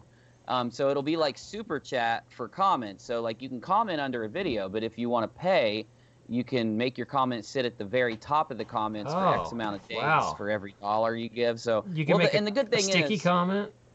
Yeah, and that's cool because it gives us another source of revenue. Now that ad revenue is kind of floating away, it's kind of down, because I mean, I think it's up. For the videos I have in the algorithm, they're doing really good, but it's almost like YouTube has a iron grip on viral videos. I had 3 viral videos on my main channel, and I moved to the live channel and started focusing a lot on growing it while those videos were handling a good amount of views every day and pulling in a good amount of revenue. And then, of course, all on the same day, same hour, same minute, they all get demonetized, and all of them lose their views then when they're demonetized. So I think YouTube really is trying to look at videos that are getting views and high view counts now and deciding if they deserve to keep making money. And it's the viral aspect is a big, powerful thing right now that I'm seeing, you know, being paid attention to by these companies. Yeah, and that's where because it's where the money's at. Diane, do you want to add anything to that? Have you tried any of this on YouTube? No, I'm not going to be doing any premieres. I personally hate the premieres, and the reason why, and I believe they have their place, but I'm seeing people that probably shouldn't do it or shouldn't do it for certain content they're doing it. And it's like, it's a video that I already expect. It's like your daily vlog, but nothing special is happening. You're just postponing it, and now I see it, and now I got more angst because I wish I could watch it, and I know the video's done, but you won't let me see it. Yeah. And so, you know, it's like, so I gotta wait. Versus, like, when I watched the Rad Brad's premiere for one of his parts to one of the games or something, like, it was anticipation already built up around this next part, and so we all couldn't wait to see it, and so then we could all experience it together, and that was cool. But if it's just like a video where I'm talking about another microphone that's like $7 on Amazon, that's not really special. You know, nobody really cares about that much, you know. So yeah, I guess I could see a value if I were to make like a documentary that I've been working on 6 months and I roll it out like a premiere, but I get what you're saying if I'm just doing one of 100 shows that month. You know, that's not quite premiere worthy. All right. Yeah, well, it's cool. It's cool you said that, because that's what I did actually. I waited till I had like a really good. I felt the same way. I waited till I edited a video and worked on it for a really long time before using the Premiere system. So I mean, I already thought that myself too. Tell me what the members thing is, because I've been off YouTube for about 4 or 5 months doing rugby stuff, and now I'm back. I don't even know what that is. Are you talking about like a paid membership? Yeah, so my main channel is a tech channel, and my live channel is a gaming channel. So when you're a gaming channel only, they wanted to compete with Twitch, so YouTube added the same system that Twitch has for subscribing to a channel, $4.99 a month. You get custom emojis and all that good stuff. You get your own like member-only chat room at certain times. They added that to YouTube to compete with Twitch, and it actually worked really well. A lot of people who like really support a certain YouTuber then joined their channel, even if that YouTuber didn't go live. A lot of channels ended up getting memberships, like, you know, famous ones, and a lot of smaller channels, it gave them a feasible revenue stream, because, you know, you can't live off ad revenue unless you've got, you know, a lot of views coming in, like at least 1,000 an hour. You're not going to do that well. So YouTube saw that it really helped creators, and they tested it by rolling the feature to people that had memberships already, and big YouTubers got this test run for memberships. Now, I don't know if it's ever, for one, you're going to have to be monetized, and I don't know if there'll ever be like right now you have to have 100,000 subscribers and be in good standing with a partner program enabled, and you can enable memberships. Now, other people can too. Like, a lot of people haven't looked in their channels tab, or I'm sorry, their channel tab. You know how you can go to your studio and click on your channel, and you can see those boxes that say like live streaming and 12-hour uploads and all that. If you look there, you might just have membership enabled and not have clicked it yet. And there's two kinds of membership. This is where it gets funky. One is for gaming channels, like I said, and the other is just for the site-wide. Now, if you're a gaming channel, you can't see the membership. You can't join unless you're on YouTube Gaming, and then you'll see a join button. But if you look at my videos, I wouldn't have a member button. I didn't have a join button. So I emailed YouTube. I'd used the membership for gaming as soon as it was available, and then I emailed YouTube as soon as I heard they were going to roll it to the front page, and I gave them this like really professional, really well typed out, you know, thing. Like, I was selling myself, like, hey, this channel is perfect data for you to give me memberships and see how it works with a small channel that has a good live presence. You know, you guys should let me get the membership on the front page of YouTube. And it worked. Like, the next day, I was complaining about something on a live stream on Twitter, and I was complaining about my 3 videos being demonetized and losing like $1,000 in ad revenue a month. And then I opened up YouTube's my front page, and I saw that they had this little blue banner at the top said, "You're now eligible for site-wide membership." So I turned it on. It's worked really well, and $4.99 a month, custom emojis. The only difference is if you have it for site-wide, it'll be on the front page of every video right next to your subscribe button. And I have that on Unirock too. Unfortunately, I couldn't talk them into giving it to me on Unirock 1 because I haven't uploaded that much there in the last month. I think I've done 5 videos. So, but it's cool because I'm live on 2 and I'm not live on 1. So. Good to know. I didn't know any of that. I didn't realize you had to have like 100,000 to even play that game to have memberships. That's a big stone to get over unless you write a letter. Kind of, yeah. And I mean, I would just, when you're a partner, I don't know if you know this, but you can go to the bottom of YouTube and click help, and then you can click get creator support and then send email, and then you can email them at any time. It turns that off if you're not a partner. Gotcha. So if you're a partner, I would email them right now because it's still early on. I think they just started rolling it out to test, and they're giving it to a lot of people. I don't know if it's 100,000, but I do know it's really cool because on Twitch I had a 60-40 split being an affiliate with Twitch. With YouTube, it's a 70-30 split. So I get 70% of my partnership, and they get 30. And you know, I was talking to Diana about this earlier, that I've got a choice of where I want to put my energy, because I'm getting close to, you know, I'm at around 80,000 subscribers, and so I'm getting close to that 100,000 mark. I think in a year I'll probably hit that, and I don't know if I want to really focus and build YouTube, because I like all the features. I like YouTube, but it seems like they jerk around with you a lot. Like, you got 3 videos demonetized. I just lost a big demonetized video. And so I'm sitting here going, you know, last year I ran over to Twitch and tried to build Twitch up, and it wasn't very successful there, but I enjoyed it. I like Twitch. But then I realized, I was saying to Diana that, you know, Twitch is owned by Amazon, that the same big changes are coming. And so They're already now I'm there. like, D Live. I moved over to D Live because I don't see how that's going to change. I mean, it's decentralized, but they don't have things. I don't know if they have membership yet, but basically it's just a tip sort of thing. You get tipped over there, Yeah. which they're pretty generous with their tips. I mean, I'm doing. It pays out good. I'll Yeah, say that. I think DLive. I've made 300 on D Live so far. I don't know, something like And that. I mean, you're just side streaming there. You're not even. That's not even your main gig. And Yeah. so, and they're if you're on D Live, you'll see a little treasure chest that builds up. You can get money just watching people. You watch long enough, and you Yeah. hit the treasure chest, and it pays you. So And that always if you makes guys are me watching nervous. that, I don't know. How does that work? Yeah. I don't, well, it's that- okay. that's So how I it's feel too. cryptocurrency, right? Okay. And so you can, although you can actually convert it to real money right on their website, You can cash it right through PayPal, which so is it's really awesome. easy.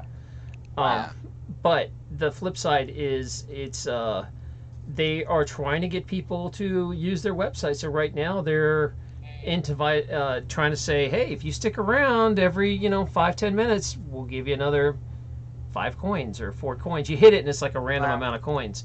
And I think you now does the same sort of thing. They used to give you free spins, Yeah. and that sort of stuff. But I like it. So you don't even have to stream. You can make a little bit of money every day just watching people, which, YouTube doesn't Wow. do that. Twitch don't Yeah, give That's you no pretty free cool. money.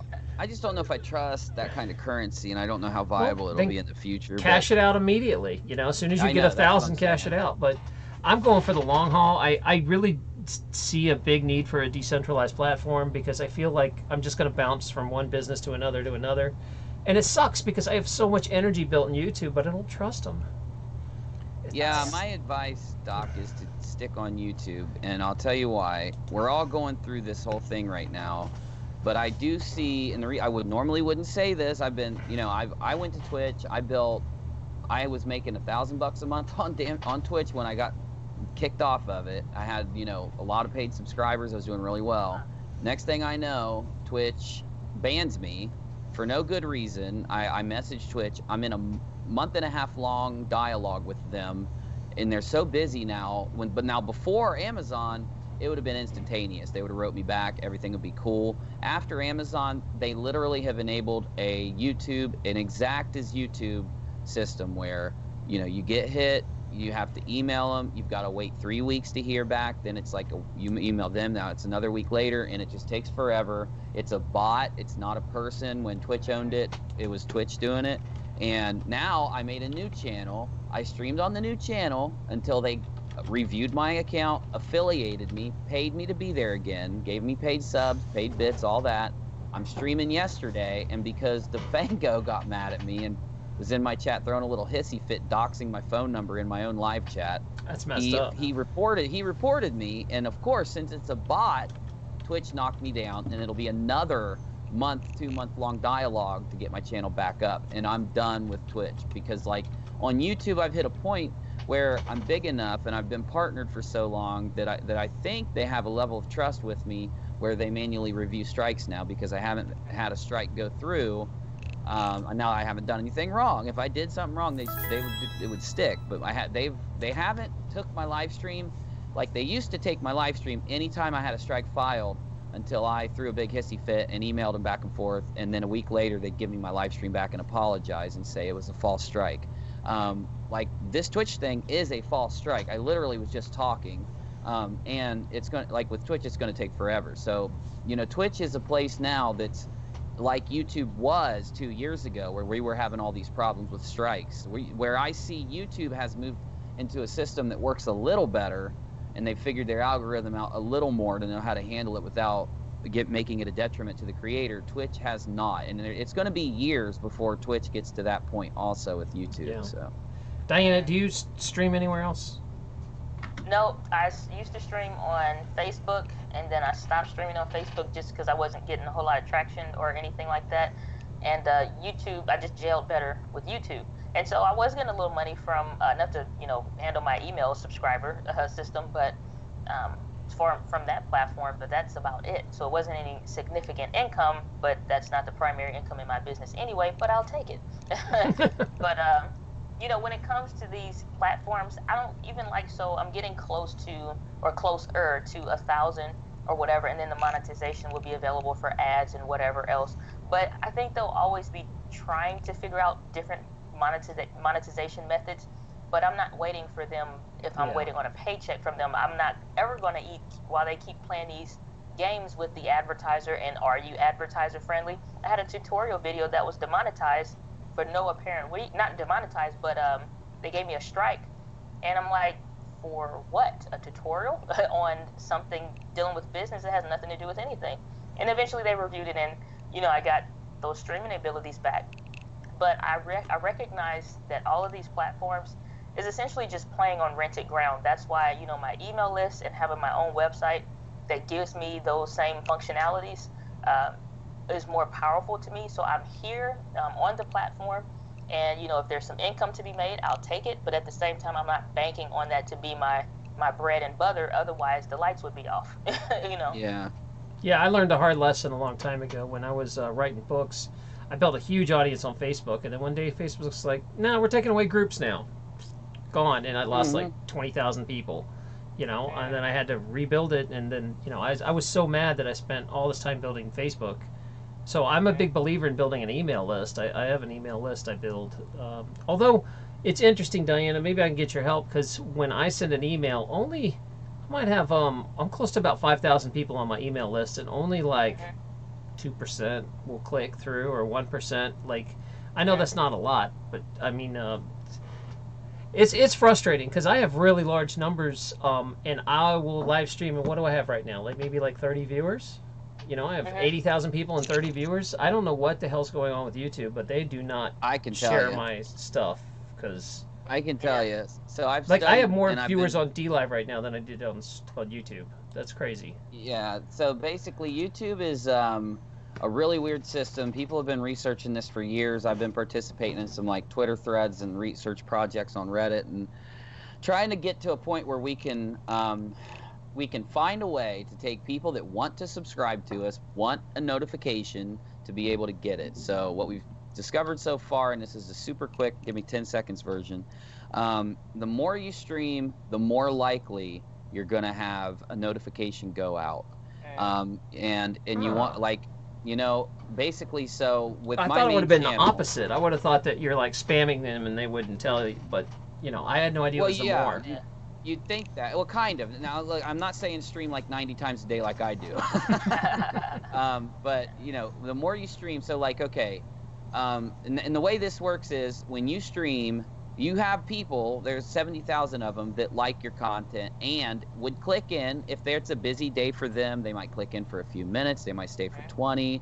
If it's not, if they may wait a couple days and click it, or they may not because they don't like the title or the content. So the people, though, have chose to click your subscribe button, and they want to see your notification, obviously, or they would unring the bell.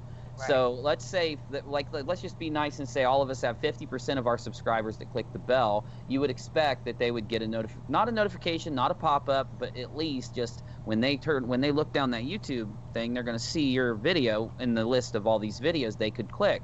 And when you don't stream for a while, there's less, that means to YouTube, less people have clicked on that video, and to them it shows it's less likelihood someone will click it when it pops up into the front end. Now, someone that's streaming regularly, YouTube wants to encourage people to stream regularly, and because then there's a possibility that somebody may click. More often there'll be a probability for your viewers to click your content and watch it, and the algorithm's going to say, okay, if I promote this, there's a bigger probability because over the last week there's been this many engagements with this click when it's shown here. So in order to get the engagement to go up, and I don't mean engagement like share, I mean click, like touch, opening the video, views, I would say, I guess. But in order to get that to go up, they want to see, an active thing happening. So it doesn't matter if you got, like, there are 1 million subscriber channels right now that I've seen stream to 100 people, and it's just because they haven't streamed in a long time or uploaded regularly. And how notifications work, for some reason, it wants to do the opposite of how it used to be, whereas it would reward you based on how good your videos do in the algorithm. Now it states we're going to reward you on your current activity in the algorithm, which is horrible and it's dumb, because it should go both ways, in my opinion. But it's just really, that's at least how the test works. I mean, like, and I know I can say, Now, there is a detriment. If you stream for really long periods of time, most of your audience is going to click it. In the beginning, they may say, I don't have time to listen. They might get bored. They might say, okay, I'm going to go find something else. So as you stream for a really long time, you can actually drive down the clicks, or you can drive down the probability of your video showing up in the, area by streaming for long periods of time, due to the fact that, more people are going to stop clicking and as the video goes on. So there's a sweet spot, and that's why YouTube's now saying, hey, when you do a live show, try to prep it. Try to write an outline, tell people what you want them to, what you're going to do, and talk to the who's coming on so that it's all ready to go. Make it interesting. And now they're all these creator courses on. Now they're even trying to teach us how to increase our live stream engagement. And if YouTube's trying to teach us to do it, you know why? Because that's the new thing. You know what I'm saying? So it sucks, but that's just the way it is now. Wow. Yep. I didn't know that. I appreciate that, because that's my problem. I only stream whenever I feel like it, once a month. Yeah. That's probably what's In up. response, there's all these million subscriber channels. There's this guy named Drifter who talks about this a lot. He's a gamer. And in response, all the big gaming streamers who would stream for 10 hours, 5 hours playing a game, and have 30, 50, 100,000 concurrent viewers and all these donations, and now they're moving their streams off because they literally have taken new channels and said, please record what happens with this, record it in data, send it to us. They've got million subscriber channels who start out with 30, 40, 50,000 viewers. And as just a few months ago, a year ago, they would have just done great as the months went on. And more and more and more, if they're doing long live streams, they have less and less and less viewers. Whereas if they do shorter ones, they get more and more and more, and it does better. So yeah, most of my shows are 2 to 3 hours, so I'm wondering maybe that's, you're saying It's more killing shows it, that are only 1 percentage. hours. Yeah. Yeah, I've been shortening the length of mine, but doing more, shows. So okay, it's been an hour. See you guys later. Take a half an hour break. Come back and do another stream an hour, for another hour later down the line. And then also I stream on other networks too. So I've been doing a lot of off YouTube streaming. So Yeah, you've been doing well with Periscope, which is a surprise. yeah. That's really interesting. You're the only person I know that does Periscope. Yeah, they finally gave me super broadcaster and VIP status, but I begged for 2 years to get it. So It's the same way I got a date. Yeah, you just got to keep at it and wear them down. Diane, I know we've gone way over, but you're welcome to hang out. But I also don't know if you're just being polite and hanging out. So if you're welcome to go or stay anytime. I don't even know what time it is. 9:40, we're good. No, okay. Yeah, then stick around, because Uni's a wealth of information of, especially if you have clients that are live streaming that want to grow. He's who I talk to, because I don't, I like live streaming, but I make 90% of my money on my stories that are set. I don't get anything for donations anymore, practically. And I don't really, my Patreon's a joke. I don't really keep up with it as much as I should. I'm terrible at my Patreon. I need to get more serious about that. But I just haven't really been in the mood to live stream that much, to tell you the truth. But my set stories are what pays the bills, so that's kind of what I usually put one out a week. Yeah. I don't know, Uni, are you making most of your money off live streams or your old set pieces? Well, I was, like I said, so I did okay. So I'm making I'm not making anything more than minimum wage, but that's really good for YouTube. Still right? good for YouTube. So a few months ago, let's say 5 maybe, I started making double what I normally make. And it was just because very slow roll of 5 to 10 of my videos from the main channel were very continuously getting more and more views as the months went on. And they hit kind of 3 of them, like I said, hit that breaking point. That's when I was actually making money. I actually made more money than I made at my old job on YouTube. And I was like, damn, dude, this is excellent. 2 straight years of working my ass off and barely eating. You work hard, though. I mean, legit, if you worked that hard at a real job, you'd have made a lot of money, too. But Diane, I don't know if you know, Unirock will stream 5 to 6 hours a day sometimes. I mean, it's nuts. 2 or 3 times a day. I haven't seen his particular streams, but I will watch gaming channels. I look forward to the 3-4 hour streams, a day I'm cleaning or something like that. That's, the day to watch the whole gameplay or whatever for certain stuff. it's like when I'm doing my streams, I'll say right from the get-go, to save the integrity of the replay stream, we're only going to do 30 minutes today, or we're only going for an hour today. And you kind of hate to cut the connection off and stuff like that. But I guess it depends on that content, because YouTube plays this game where they want watch time and they want the minutes, but at the same time, you kind of killing the audience because they like, dude, I missed the stream, I was at work, and now I see it was like 4.5 hours. Like, dude, where am I gonna get that time from? So I kind of feel it on both sides, but I like a little bit of both.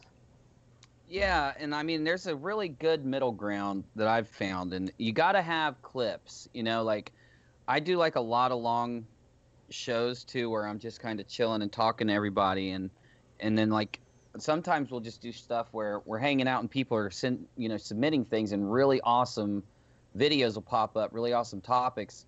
It's always like a super great idea if you're gonna have a long stream to clip. It was when I started clipping my stuff, and I had some viewers that wanted to clip my stuff. Like they're like, dude, I'm a fan, I love your stuff, I want to upload these. No one's watching these long streams in the middle where these great things are happening. And I was like, yeah, upload them, dude.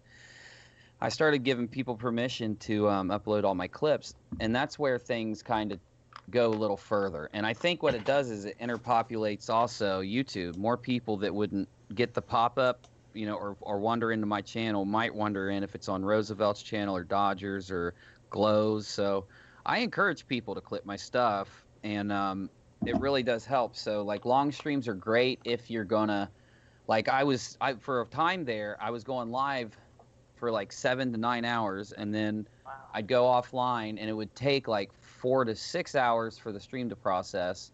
So then as soon as it's done processing, I'd have to go to bed, set an alarm, get up, it's done processing, then I'd pull it and start clipping it, or I'd record it and start clipping it, putting out the good parts. And it's really exhaustive. Like one or two people trying to do that is like impossible for that much time. So luckily, like some of my viewers stepped in, and I'm really grateful they did, because that's really the only way to come to effectively, combat long stream paralysis of viewers, where they're like, I've been watching 5 hours, I'm brain dead now. You get brain dead just streaming for 7 hours sometimes, I'll tell you. Yeah.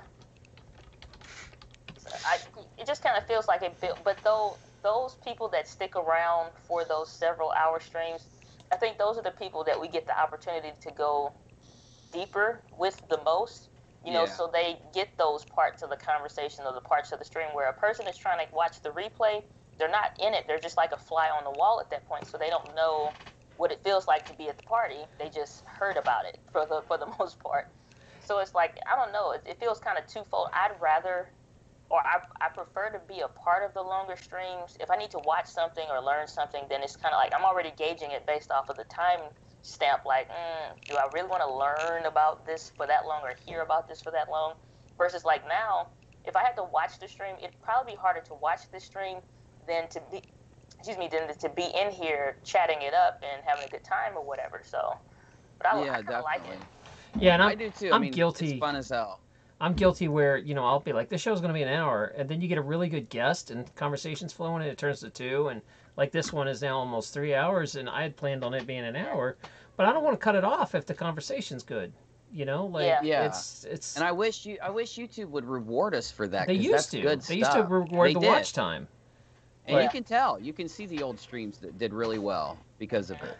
You got to imagine too. Look, if we upload a 20-minute video, let's say we upload an hour video. And you got so many people that watch, and they only watch a percentage, because that's just how it always goes. Average watch time's 10, 20 minutes, whatever. Let's say you do a live stream, and let's say you got 200 people watching for 5 hours. That's massive watch time, That's enormous. And I don't understand how YouTube could have changed their algorithm to actually penalize. That's what they wanted from us. It's almost like every time YouTube tells us, go out, we don't want views anymore. We want watch time. Okay, let's stream for 8 hours and get 300 people here for 8 hours. YouTube, look, I'm doing great. Okay, now it's 3 months later, and we're gonna change it up completely. Now we want this. It's like, YouTube's always throwing a curveball at us. I'll tell you that much. Yeah, Facebook too.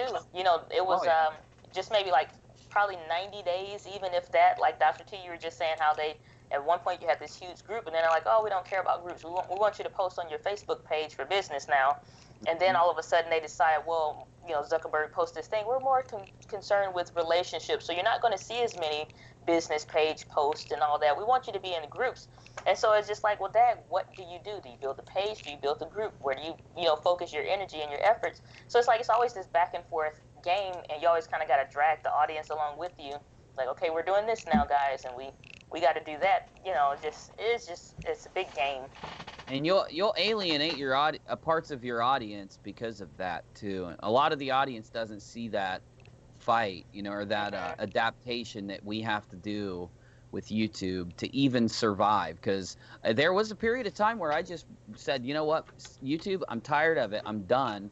I just went ahead and let my views fall out. I let my live stream fall out, and I just did it the way I wanted to do it for a good solid month and a half. And I'll tell you, it really does affect, the way your numbers, the way the algorithm promotes you will completely affect how your channel performs. That's really all that makes or breaks a channel. And, as sucky as it is, YouTube seems to be going back to these uploading well-produced video format where they just pushed us all towards long live stream format. So it's really sucky. And I've lost long-term subscribers because they don't understand how we have to kind of roll with censorship and also roll with the expectations of YouTube at the same time. And I really wish I could reach out to him because I love I've streamed for 2 years. Literally, I probably streamed, I can't even count the hours.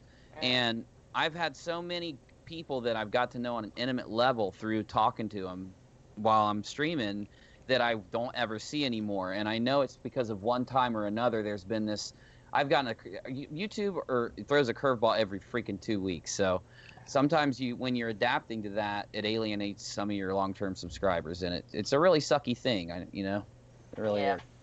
I just try to repurpose, so something like this, I know that, again, like we was talking about earlier, just like knowing like your audience type and stuff. So I know something like this, it may be hard to watch, but I'll just snatch the audio from this, do a quick bumper like, hey guys, we had a great stream talking about this. I wanted to rip the audio for it so you guys can hear it, because I know most people finish a podcast. I don't care how long it is. If I break it up into series or, do different parts of it, they will watch it. But if I had to, take a concept out of this video, I'd have to take something that you just said. If I wanted to take that clip and turn that into something, I got to do a video intro, a bumper for this, some kind of precursor to the video, only show those 3 minutes, and then wrap it up, and then that's the published content. So you just got to figure out how to break it up and then hopefully entice them to either watch it all or listen to it all in a podcast or something. Yeah. Yeah, and then just to be grateful for what you get, it's just. Go ahead, Doc. Sorry. No, it's funny because I'm watching over at DLive, and I keep saying my DLive audience now is almost as big as my YouTube because I'm so censored at YouTube, and Jimmy over at DLive's like, it's a good time to move to DLive, right? I didn't realize that they also, when you get if you didn't know this, I just found this out, Uni, that at DLive, if you get 100 subscribers, you can get they have a subscribe option there too, just like you were talking about with YouTube and Twitch. They just set it up, and I need it now. I want it. Yeah, I know. I'm having a hard time getting people to watch me over there, but I'm fighting for it because, like I said, it's a matter of I don't want to build a really big stream again and then have all these problems, and I'm hoping that doesn't happen. Well, I don't think you'll get problems from DLive. Not like that. Those guys are awesome. They don't want to censor. I mean, that's the whole point. Yeah. But but the flip side is YouTube lives on ad money where DLive doesn't, and that's why they don't have to jump through all the hoops. I think. I don't know, but I'm watching the chat over there and I'm just laughing because they're all talking about that. But yeah, you're the top streamer right now on DLive. Am You're I? on the front page. I've never been the top streamer. Wow. I just need to stream at night, apparently. I always stream in the day and nobody's here. That's hilarious. Working. Well, I keep telling people on YouTube, I'm like, everybody's like, I hate YouTube. And I'm like, come over here. And so I'm like preaching it a lot in this stream. I think I've talked about it a lot. Probably Diana's like sick of it. But no, you gotta find your stuff. I'm looking at DTube now, like, DLive, check it out. Because I never, it's like I just stick with the ones that I kind of like, work, yeah. and that I like, and that I use. I get it, and YouTube's awesome at building an audience. I'm not taking it away. You can build an audience faster on YouTube than anywhere else. The problem is it's just constantly adapting to what they want. It's like it's just like having a website with Google or something. It's just you're always chasing algorithms. It's such a pain in the ass, and I'm tired of that. I just want to be able to talk directly to an audience and not have to figure out algorithms. It's like when the day that they figure out how not to make the creators conform to the sponsors and stuff like that. Like, I know watching videos, I'm tired of seeing Wix videos. I'm tired of seeing, all the ads and stuff like that from them. The day they can figure out how to get from under that thing from the different sponsors and stuff like that and just do their own thing, we won't have to probably flip-flop as much. They need to, I don't know if there is a better way to go about monetizing it or whatever, but it's like, why do you need them when you have so many other people? They are coming to them for brand deals and stuff like that because of the audience and the relationship that they've developed with their community. Let them come to us versus you putting ads on the front or whatever, worried about that, and just be a good YouTube and take care of us. Yeah, I know. Then that is gone. YouTube did used to be that way at one point, and it's really a shame. It's that whole selling out mentality, and it's a scary thing because it really does, in my opinion. I'm a conspiratorial person though, but in my opinion, I do think that the big tech takeover of places like, let's see here, there was Gab AI is trying to break away, but we had what was that one, VidMe? VidMe was a clone of YouTube, and it was great. It was doing great. There's no possible way that it just died off because they had a subscription service. They were taking 50% of the subscriptions. There was a lot of channels with a lot of people, a lot of subscriptions, and they went under. And every single hosting platform that rivals YouTube, every single app that rivals Twitter, every single streaming service like Twitch ends up being bought out by big tech. They even go as far as to offer insane. If I was the owners of Twitch, I can't blame them because they've sold it for like, I don't know the number, but it was so big. It was like, you would estimate Twitch would be worth like 10 million, 100 million, maybe even whatever, but it was sold for such an incredible amount. I really think that big tech is sitting on trillions upon trillions of dollars, almost like they make the money, and they go around and they buy out any competitor. It's like the oligarchy. It's like a monopoly. Yeah. Uni, I'm putting up an article right now.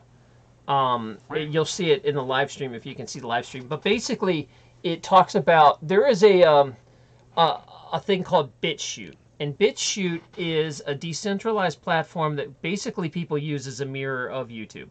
So it is like VidMe was, where VidMe was basically a clone of YouTube. BitChute's sort of like that, but it's decentralized. And here's an article talking about how PayPal bans YouTube competitor BitChute without explanation. Yeah. So, like, because BitChute's doing well, yeah, no, exactly. And because it's decentralized, they're like, nah, we're not going to let you use PayPal anymore. Sorry. And they just did that to Gab for no reason. Yeah, and Gab too. That's right. But I mean, especially that's just. It's just, and again, hopefully people move over to cryptocurrencies and not so dependent on PayPal in the future, but that's just a way to really use the pressure of a big company to crap on, a social media, whatever they don't like. Like BitChute's pretty, for you guys that just want to upload videos and not live stream, BitChute's pretty cool. DLive, it works great. There's something called DTube. DTube is like YouTube, decentralized. BitChute, I like them better. BitChute's better, I think, than DTube in a million ways. And then if you really want to go completely off, there's something called Library, which is peer-to-peer. But as far as a live streaming platform, DLive is the best streaming. It works well. Everything works. It's good. But as far as like if you want to upload videos, BitChute's pretty good. And the problem is they're getting too popular, I think. And PayPal, we gotta knock that down. So. Yeah. And that's scary. You almost say, like, why? You know, like, this isn't respecting the rights of BitChute, respecting them as a company, respecting rival companies. It's a way of, I think, who is it that's rivaling BitChute? Well, it's definitely not PayPal. They're not collecting money for people. They're not a bank. So they're a video hosting platform. They're rivaling YouTube and Google. That, in my opinion, is why PayPal did that. And then you got to say, why did Gab AI do this? Well, why did PayPal, penalize Gab AI? The same reason. Now, they use the excuse because BitChute and Gab AI will not succumb to censorship. Basically, they use the excuse of a shooter for Gab AI, and they say, well, there's this guy who posted on Gab AI right before he went and did a shooting. And even though Gab instantly turned those messages into the FBI, cooperated fully, did everything according to the law that they should have to do, because Gab AI will not implement an algorithm that will auto-censor like Amazon, YouTube, and all these places, they now must lose all funding, or we're going to do our best to try to nix their funding. And if you lose PayPal, I'm sorry to say it, you lose the ability. They have locked PayPal and Amazon, locked eBay, locked the internet down with PayPal. It's so hard to get paid. And now MasterCard is the other option, and they'll kick you. They'll pull from you, too. MasterCard's been pulling from these. They pull from conservatives. They pull from political speakers. The only answer to that is to develop strong cryptocurrencies that say, screw you, banking platform. PayPal, you're not going to dictate what I like anymore, and you're not going to dictate. And I think that's coming. I mean, only a few people saw Bitcoin coming up, and, I am friends with many multi-millionaires now, Bitcoin multi-millionaires, and I didn't listen. I spent my Bitcoin, I'm like, I'm still upset I spent my Bitcoin. But it's so hard to keep up with what's going to work and what's not. It's a crapshoot. You just throw it out everywhere. Because everybody feels like the next best thing is the next best thing. Just like I know some social platform called Vero, Vero, that came up for a second, and then it just kind of disappeared, and nobody even knew what it was really before it was trying to become a thing. But everybody hopped on there just in case it did become something. But I think it's like when it comes to like PayPal and some of these other companies, I think they're probably going off of like these partnerships that they have that we may not know about, or it's just like, hey, we're Google, and if you want to keep in good graces with us, you need to knock this out of the park. When it comes to these other little companies getting in our way or something like that. If you want to keep us as a client, then you need to handle this, or we're going to leave, and it's going to hurt you way more if we leave than if you just get rid of them. And so, if I was in PayPal's shoes, it's just like, crap, what do you do? Because you want that money, and that's how you're getting paid and feeding your family or whatever. But, from the other companies too, it's just like, Dad, we don't want to play your game either. So you just can't put us in a corner and tell us to go away. Yeah, the internet's become the thing that they didn't want it to be. Tim Berners-Lee, when he made this thing, he made it open. He gave it to the people, and he could have locked it down, and he could be bigger than Bill Gates, but this dude is average level rich now because he gave it to the people. And, it does tell the story of why our society is at this level of censorship and at this level of, not to insult millennials, but the thing people call millennial thinking, where, like, for some reason, this new generation likes the idea of a big government, likes the idea of censorship, likes the idea of equality being this thing that's not equal to everyone, but that puts certain groups of people on a pedestal for some reason, when the whole idea of equality is that everyone's equal. And it becomes this place where, you see that mentality echoed through, and it makes a person that's been here through the 90s and 2000s when the internet was more open say to themselves, is big tech, purposely locking down the internet and withholding it so that in the future we could get a dystopian kind of 1984 thing going on? We're definitely moving that way. If we're not there, I don't know. Yeah. It's like I don't like the idea that for me to say certain stuff, just like I had them demonetize a video before they completely redid the whole thing, because I said screw what people think about you or whatever, and they didn't like the word screw in the title. And I'm like, how daggone mamby-pamby and flimsy do you need to be here to bend over backwards to you not understand the context of what I'm saying And, you know, it's like for the longest time, I've been wanting to do a video just about, do you be yourself or do you be brand loyal or brand safe? Because brand safe is constantly turning you into this cookie cutter mode where you can't even laugh about a joke or something. Like if it's, you know, like we were talking about the Boondocks, or I know before on the stream we've talked about King of the Hill, and it's all kind of quote unquote inappropriate stuff, but like, are we adults and are we grown and not understand that this is okay, or you know what, and my content still be safe from jokes or from conversations or whatever, and it not affect my paycheck and my family and my, you know, livelihood.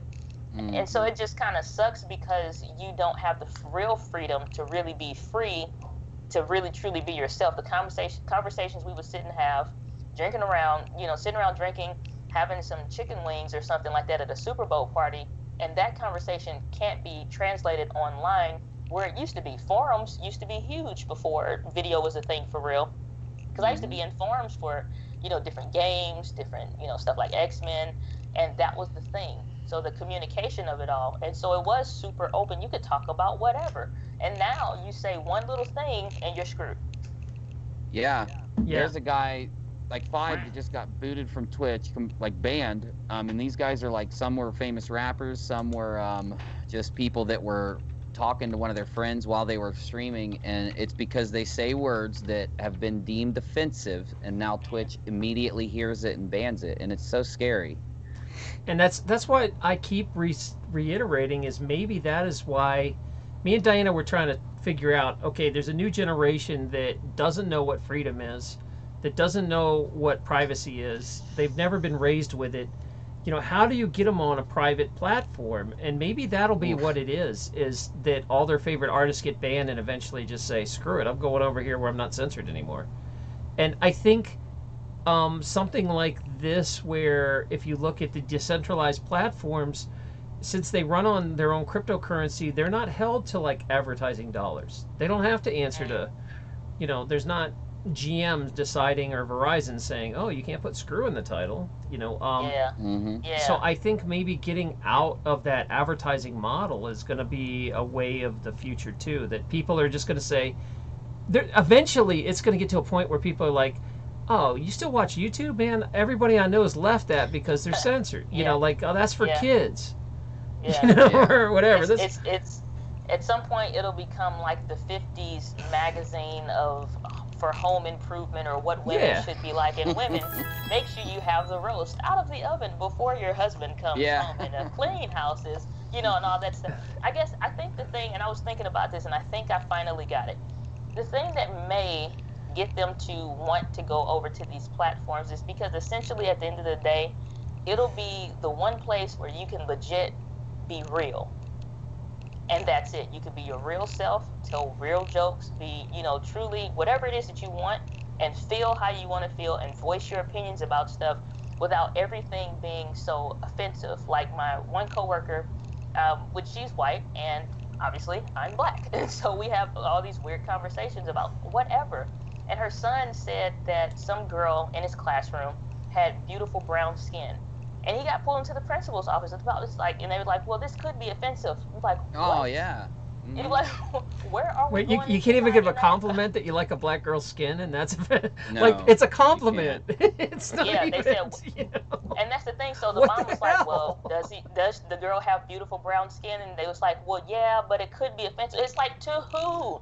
It's, you know what I'm saying? It's just like, that's like saying that this bag is not really blue, and it's a nice bag, but I can't really say that it's blue, or even call it a bag. It could be offensive that it's a bag and not a tote. You know, that's it's just what like, I meant too. Yeah, when I was talking about the millennial thinking, that's what I was saying. You know, because like what they're doing, and I don't know if I think they realize it, or I don't know if things are so warped out now that they don't. But yeah, it's like, you know, we are all at this point, we don't even care about, you know, skin color and things like that. It doesn't even cross our minds. We just see people as people. And in order for what you just said to happen, even, it doesn't matter, you know, what you're saying, but even to just accurately describe something, when that becomes offensive, that's when you know that censorship has reached a crisis point. And that is where these algorithms and these strikes come from now on YouTube and Twitch and these big, even, oh my gosh, even in video games. So this is crazy.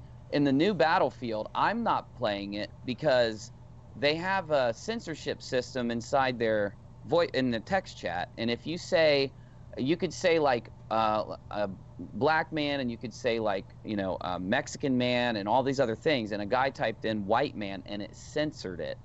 And they said, well, we censored it because it could be used as a way to talk above others. And I'm like, that's just so completely, that concept of censoring that is completely racist. Like, it doesn't matter which group you censor. What matters is that you're, you know, the ideology behind it is horrible. We've regressed is how I look at it. It's like we're walking backwards, where we walked forward for so long, and it's weird to see it happen right when live streaming comes up, because live streaming is uncensorable to an extent. You can always knock a stream down, but they still get to say what they were going to say before the stream comes down, you know? Yeah. So I think that's why it's almost like the government, or I don't even know who it is that enforces this censorship. It's like they're so scared of what's possible that they went back to safe mode. They like reset themselves, like, okay, all the rules and laws are going back to safe mode now because now people are live. I don't know, you know. Well, I think it's going to take, like, you know, someone like PewDiePie or someone, you know, a big player to get demonetized and then jump to another platform.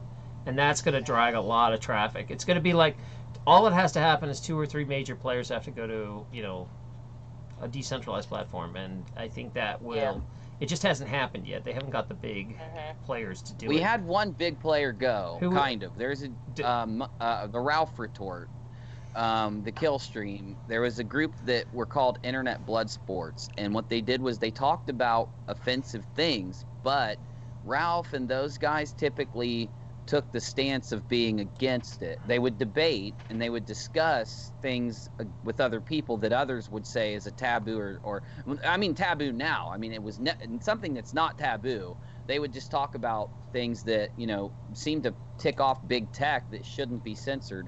And but they were taking the stance that big tech would like. Big tech should have been behind it, but big tech completely eradicated the Ralph retort or the kill stream, simply because they talked about it. Even though they were taking the correct stance, the big tech didn't even want him speaking about it. So they censored him, and Ralph retort and the kill stream went to DLive and StreamMe, and they're kind of bouncing around right now trying to find somewhere that can host them, because these decentralized platforms aren't used to 10,000 or 20,000 or 30,000 concurrent viewers jumping in on a stream at once. So they were having some issues at first, but they're starting to now. I know, like, there was a company called Flixo that I think it was Popcorn Time that decided to try to stream, and they've been trying to push a decentralized platform.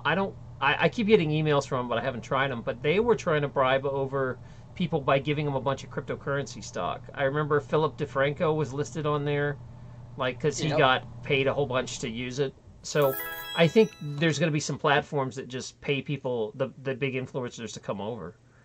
And it'd be nice. And then that's going to do it. I mean, and I think anything, and I kind of get where YouTube has to be. Okay, YouTube's basically a slave of advertisers. So advertisers want stuff family friendly. They don't want to have to deal with censorship or problems or anything like that. So I get it, why they don't want to allow anything that's controversial at all. And there'll probably be enough stuff for them to do that. Like, YouTube might become just one gigantic family-friendly playground. But then the real stuff, like Diane's saying, you know, maybe that's how the marketing has to be. It's like, come to DLive where you can be real. And, you know, and that's going to be a huge audience. Be yourself. Yeah. Yeah. Mm-hmm.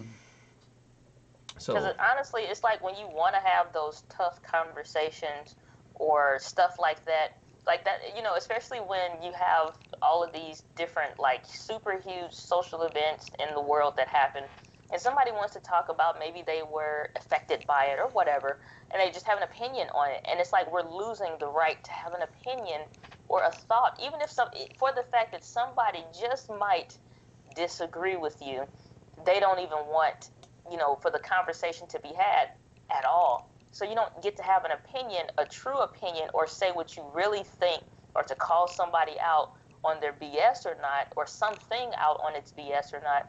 So you don't have the opportunity to really say what you want, even when like I was watching some creators talk about brand deals and stuff like that, and these companies will pay you to review products or to, you know, look at this and this and that and whatever, and they'll say how many companies they weren't able to work with because they'll say, hey, you can't say this, or they'll send them the review copy of the video, and they're like, well, you did this and we need you to do this. And I'm like, no, you paid me for my opinion and you want my audience, access to my audience, this is what you're going to get. And so they can't work with them because of that. And so it's like, at what point do you really get to say, this is crap, don't get it, or this is stupid, don't go there, or whatever the case is. You can't even say what you want to say. Like on YouTube, you really can't have those genuine, honest conversations except for maybe live, so that you know that people got a chance to hear it or play it back or whatever, and hope that it doesn't get taken down, you know, like Unirock was saying. But, you know, it's like, other than that, where do you go to be really yourself with all your quirky jokes and all whatever inappropriate stuff, if you wanted to, or that what they would deem inappropriate? Yeah. Yeah, and it's scary. It's scary and it sucks. And, you know, it's some people, there's a lot of theories that are flying around, and there's a lot of conspiratorial thought process behind it. And regardless, though, I mean, I don't know if it'll ever turn around. We know these platforms are not, there's not been a single time we've seen these big platforms actually say, oops, we shouldn't have done that, and then roll back. So it's not like it's going to happen. It's you're holding on to a pipe dream if you think that YouTube's going to say, oh, yeah, nah, that algorithm's a little too tight now. I mean, I made a video. So look at this. My last video on my main channel, and I worked on it for like 2 weeks, is a video about me, the NPC meme. And I approached it from almost like a history channel, like documentary kind of like stance, because that's where I've had to take my content with that if I want it to. And then I could go into a big thing about, it's not even about money, because demonetization on YouTube also affects your views now. There's a study that found that 80% of your traffic is lost only because when you're demonetized, you don't appear in suggested videos or in the recommended videos that are next play or under. So you can still search the video, but not a lot of people do that anymore. Most people are clicking your stuff because they see it or because it pops up as play next. And demonetized videos cannot get into those two categories. But what I was saying is I had this video. It was just describing the NPC meme and how it blew up on Twitter, how people got offended, how it was changed around, and how it's still existing, and because it was censored, of course, off Twitter because it offended people. And I basically did it in the most explanatory way, which YouTube will say. YouTube will even let you show nudity and violence on YouTube as long as you're approaching it from an educational documentary aspect, which is, you know, at least good. They still do that, I guess, but they will not let me, they didn't at least at first let me even describe this thing that happened in a historical manner because of how offensive the content, imaginary offensive it was. Luckily, I filed an appeal, and my video got 1,000 views the first hour and 800 views the next hour, and it would have stayed at right around 500 to 1,000 views, and it would have rode the wave before it died off like every other video I've ever put out. But the minute it became demonetized on hour 3, I showed my graph the other day on my channel. It went down to like 6 views an hour when it became demonetized. It's so bad. They can keep the money. They can keep the damn money. They could say, I don't want to pay you for this video at all because it's about this, but I don't understand how they could restrict the views on the video. That's literally throwing the time away. Like, I literally put 6 to 8 hours on this video for 2 straight weeks just to have you make it to where people aren't going to see it. It's literally shitty. Yeah, and you know, you mentioned something, and it made me think about, like you're saying, you approach something from a historical aspect. So when it comes to, you know, stuff like the History Channel type stuff or documentary style content, that stuff essentially will get censored too. So history gets censored instead of learning the real deal about different things or different aspects of what really happened in different categories of things. You never will figure out what the truth was because you were too busy trying to be censored so that you can actually get it to be seen even a little bit, you know. So it's like, that stuff is crazy. It'll just, I don't know, at some point they have to stop. At some point, they got to realize how much nonsense is being involved in what they're doing. It's getting woke, man. Realizing that history is not what it seems, you know, like what we read in our history books most likely was, you know, something different than what happened. YouTube. Exactly. Exactly. Yeah, I remember when YouTube was a Wild West, man. There was no censorship. You could do whatever you wanted out here. Yeah. That's my new series. I'm writing a series, Wild West, the Wild West Internet, and it's completely about everything we're talking about. It's about oh, cool. How the Internet was the Wild West for the first 10 years. Then it was like the the corporate Wild West for like 10 throughout the 2000s, and now it's like we're building skyscrapers and turning it into a metropolis right now. So. Yeah. Well, feel free. I'd be happy to interject my 2 cents in that. All right, will do. Using IRQs to chat with girls before they even had chat. Well, I guess they had Yahoo chat groups back then. I can't quite remember. AOL chat groups. That was the thing, MIRC. Yeah, IRC. Internet Relay Chat. Yeah. ICQ. That was the bee's knees back in the day. Oh yeah, Napster. Yeah. Yeah, Napster was a good one too. That was fun. Oh yeah, we can't even use, and I bitch about this way too much. We can't even use torrent sharing. Like Napster is a torrent sharing. It's almost like BitChute for downloading stuff. It's, if you want an MP3, you can access all the different files that are the same across all these computers that are connected to this network. And that's how Napster worked. And so for the last 15 years, I've always downloaded stuff off of torrent programs. It's faster, it's easier, it's more complete. There's no you're not connected to a big service to do it. And internet service providers will send you a letter in the mail, and if you don't stop using torrent stuff after that, they'll pull your internet. They'll unplug you. I really got to get serious about a VPN. I haven't done it yet, and I've been trying to talk about. Do you use a VPN? Either you two? I've been looking at Nord. I really need to do NORD VPN. That's the one I think I'm going to go with. Yeah, Diana, maybe you could do a series about that, because like a VPN search, and find out how much it affects your streaming.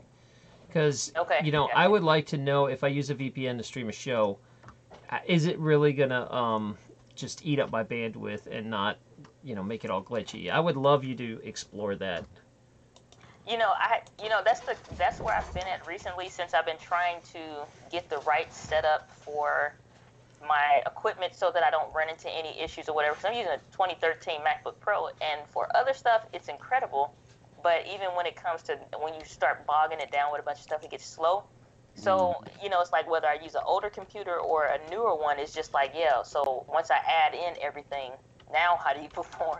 So, like, once I get a new MacBook, I'm looking at like at least a 2016 or something, then I'll be able to probably better gauge with a fairly modern computer what that's looking like. Because otherwise, it's like I don't know if it's the actual system or if it's the actual computer that will cause the problem. So once I know that it's not the computer that's an issue, then I'm hoping that it will be okay. Anybody that I've known that has used it hasn't had any issues, but I don't know anybody that streams as much as either of you guys either. They're just uploading content, so it definitely will make a difference. Well, my buddy Jarrell Prestu has been bugging me for years to get on VPN, and I always argue with him that I thought it would kill the stream quality, but he says it's negligible, that it really doesn't affect it much. I can ask Virtual Shield. I got the email of the dude that one of the higher ups of Virtual Shield. They've been bugging me a lot lately, so I can ask him actually, because I need to know anyway before I start using it. Right. Yeah, because I don't want to do that. Like, oops, I got a huge audience and then can't use it. Actually, I'll I'm have to waiting ask on them him to which email one. me back. I forgot which one he recommended. So Jarrell, I think Virtual Shield's the biggest. Okay. And then Nord's really good though. I mean, Nord's like the one that's up and coming right now. Yeah, and I was telling people to use VPNs anyway, like for anything. Like if you can put VPNs on your Amazon Fire Stick or Roku, so you can you can hide what you're watching. You can do you should put VPNs on everything if you can, if your internet can handle it. There's no point in voluntarily giving that information away. The biggest worry Yeah, I like. is Oh, go ahead, oh Doc. no, Jarrell says the biggest worry is a dropped connection while you're streaming on your VPN. Yeah, so that's what I need to make sure that we got to find out what kind of person that streams a lot, like what major gamers are using that's reliable, Mhm. and that's Mhm. a good search. I think that's worth looking into. Go ahead, Uni. Yeah. Maybe you could ask around too. Yeah, I'll see what I can dig up. I'm sure that I mean, it's something I have to ask before I start using it. And like I Mhm. said, like I have like Virtual Shield messages me a lot. I actually have an affiliate link with them, but they keep bothering me to, I think, to partner up or something. So I'll ask him that when I write him back. I'm waiting on him to hear from him now. But yeah, the other part of the title, Nostalgia Gone Forever, it's a really good, that's a really good concept because it does seem like, I don't know if nostalgia could ever go away, but I think that nostalgia is going to turn into a thing of like what we just did with Napster instead of looking back. Doesn't it suck that we were probably one of the last generations that'll ever get to experience what it's like without a cell phone and a computer before the end of the world? You know what I mean? Yeah. Yeah. Get through high school and no smartphone. No, not even a Yeah. smartphone, because that came later. And so, yeah, smartphones weren't even a thing when I got out of high school in '06. So you just had, as long as you had a phone, difference between a Nokia and a flip phone, a Razor flip phone, then, proved your cool factor or whatever. But just a phone, period. You could get through a whole high school, your whole life, and the most that you ever wanted was a pager. Yeah, that was Mm-hmm. me. I was super excited to have a pager, but yeah, we talked about a bunch of this earlier, Uni, but what it came down to was we were talking about how this generation that's being raised has all the memories documented. Their first steps are Yeah. documented. They can just go watch a film of their first, soccer game. They can go back 10 years on Facebook and see exactly what they were thinking. Where like when I try to picture my childhood, there's very little that exists, and so like it's built up in my mind as some really good feeling of this is what my Christmas was like. Or I was telling Diana that I thought I was this great rugby player, and then I watch a film and I'm like, oh man, I am not good.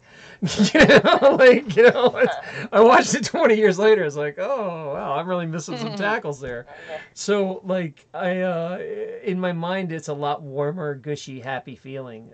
Where I don't know if that's going to exist for the younger kids because they can throw it at them. Everything's documented. So that's what. If you want to add your 2 cents on that, that's what we're talking about. What it makes me think of is incels. Have you ever heard of an incel? An No. involuntary celibate. It's this group of men who can't get a woman, and they basically everyone has to imagine it was really hard for us to date and meet women, or if girls to find a guy to date, and we were forced out and forced around each other because you did not have this connectivity. So I wanted connectivity every weekend. Me and my friends every single weekend, or even on the weekdays, went out to people's houses and hung out with them. The internet kind of encourages this environment where everybody's behind a screen hanging out. So it's like there's a lot of men that have grown up in this internet age, and they don't have the skills, the interpersonal skills to really talk to anyone, let alone advanced interpersonal skills to be cool around people and all that. It's like completely lost on someone that does everything behind a screen. And these guys can't get a date. They've never had one. They're virgins, and they hate women because of it. They blame women, and they're called incels. And Wow. and like talking about this whole thing kind of makes me see how, I think that even though that category of people kind of existed, it exists in such a big group now that they have entire chat servers, and there's a guy on Twitch who's like an incel Twitch streamer, and he's got like thousands and thousands of viewers at any given time, and that kind of like mentality would never be popularized in any other situation but the internet situation where everyone's in a room behind a screen, and that's what they want to do, that's what they do. And it's the complete opposite of what we had, where we have to go out and meet someone and then talk to them in such a charismatic way that they like us. What do you do when you've never practiced that, and then you all of a sudden you're like 22 and you're like, man, I need to go out and do something. It makes people not want to be around you, and it compounds the issue, and that's happening. That's another insane part of it. But yeah, the whole thing about documenting it too. Yeah, they've got everything on a tape. It's really crazy to think about. I think that also, like, what about people? Now that we've got everything is recorded and live streamed and talked about, pictures everywhere, camera everywhere in our pockets. What about people that are insecure with themselves, and how do they cope with that? And then trolling is so easy too. All of these things factor together. So really especially not even like the thing, like, so when you were saying that, like, it makes sense that they wouldn't get being around people, because we've all experienced all different types of body language. So even if a person never physically said anything, you could still had a way of reading them through body language, where all you're seeing is like this part of my, my whole everything. So you don't know if my feet are twitching, if I'm bouncing my leg, if I'm twiddling my thumbs. You don't see any of those things, nor would you really know how to, break that down and see, am I nervous, am I concerned, or did I agree, or, twinge. That's when you said, you don't know, and they wouldn't even know how to read body language well enough to make a difference. Definitely. And so it's created a legion. It's really popular type of video, incel compilations. You should watch them sometime, Doc. They're the funniest things ever. But yeah, I've never heard of them. I'm totally interested now. Yeah, I did a video on it a while back, but it was just a real short one where we all watched incels, do like funny incel moments and stuff on stream. It was really actually a good video, but it was a small one, But yeah, no, that does kind of explain a little more, though, of, okay, we were shielded, what I'm saying? Okay, we didn't have this connectivity. We had to go to a damn library to even use an encyclopedia and look up things a lot of the time. And so information was passed by stories, word of mouth, and now it's written in stone. And I think that's what's driven this new group. We were just talking about the group of millennials that have that type of thinking with big government and all that. That most likely is that way because they type what the left, not to put down the left, I'm not left or right, but we know that big tech is mostly left. And they're mostly for big government. They're mostly for, like, the that type of thinking. And so, it makes sense now that the generation that grows up on YouTube and on Google and Wikipedia now have those same thought processes, because that's what they see when they type it into the machine. Whereas I see something on Google or Wikipedia and I say, yeah, this thing's laced with propaganda. I could see how someone that just grew up in this whole era, who's just turned 18, is now like, that's not propaganda. That's the way the world works. So it's really weird. Everyone I knew was all like anti-establishment, anti-government, punk rock, screw the system. And now it's the opposite. And it's sad as hell if that's the case, but it is the case. So I don't know. I kind of feel like you need some people, you're going to need more of the younger generations to get involved with politics so they can start understanding it, and not to like turn it into a political convo or nothing. But it's just like, I feel like they should educate themselves on what's what, but at the same time, it's like you haven't been very person to person social for real. You think you're social because you're online, but you haven't really been belly to belly with people enough to really understand what that arena or that space, or even just, the human existence really is all about for real. So like, some of you go to the library, you fill out the little card on the front, put your name, slide it back in the sleeve, you learn the Dewey Decimal System. Like, you learn all those different things, and everything required you to be belly to belly with people. And now you got a generation that is just now in their adult years going out to do stuff, and they're experiencing people other than their peers that are different, and they kind of don't know. I don't feel like they kind of know really what to do with that, because they haven't done it before. Well, do you think that the society will change where they eliminate face-to-face conversations?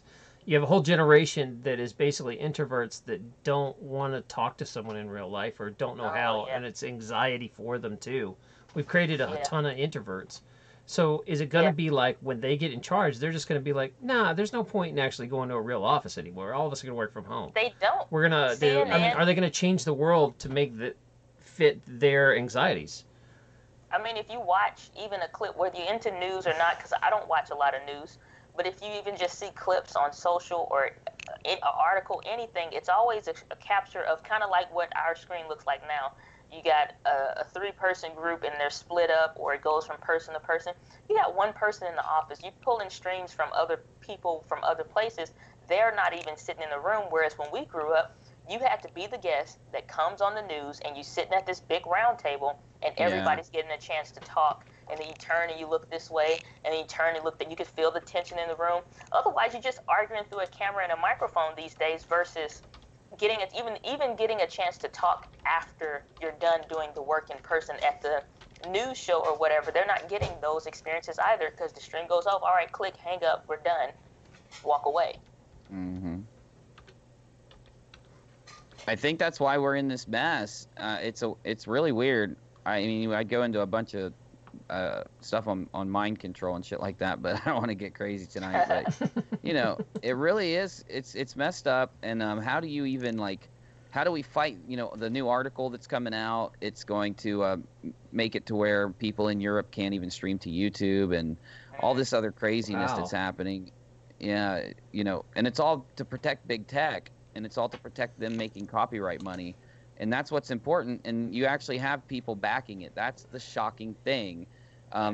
Now, I truly believe something, and I know it's conspiratorial as fuck, but I believe that these big tech companies have, you know, done this on purpose, and they've molded it this way so that they can affect this change. And this is what they wanted from the beginning.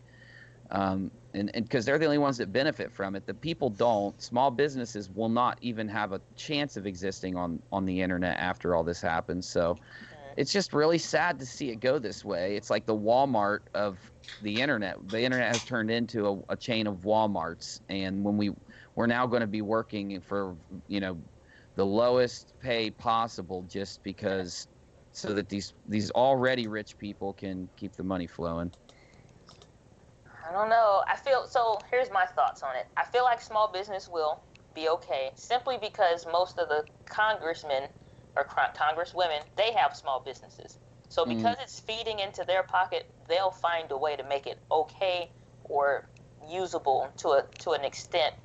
I think for the masses, though, there's going to be a lot of challenges. And, you know, I always talk to, like, my kids in teen church or just any other young people that kind of engage with. It's like, whatever you're doing in social, go find those real people in your town. Go find those real meetups someplace and get belly to belly with people. And, like, actually, not building online is not building real relationships, but build deeper relationships off camera. But from when you get behind the keyboard, because if you, just like I'm sure everybody has said it, the trolls that say stuff, these keyboard warriors that say stuff online, you would get your teeth punched out and you get embarrassed and you probably wet yourself if you were talking to that person face to face and you thought you were going to get away with that.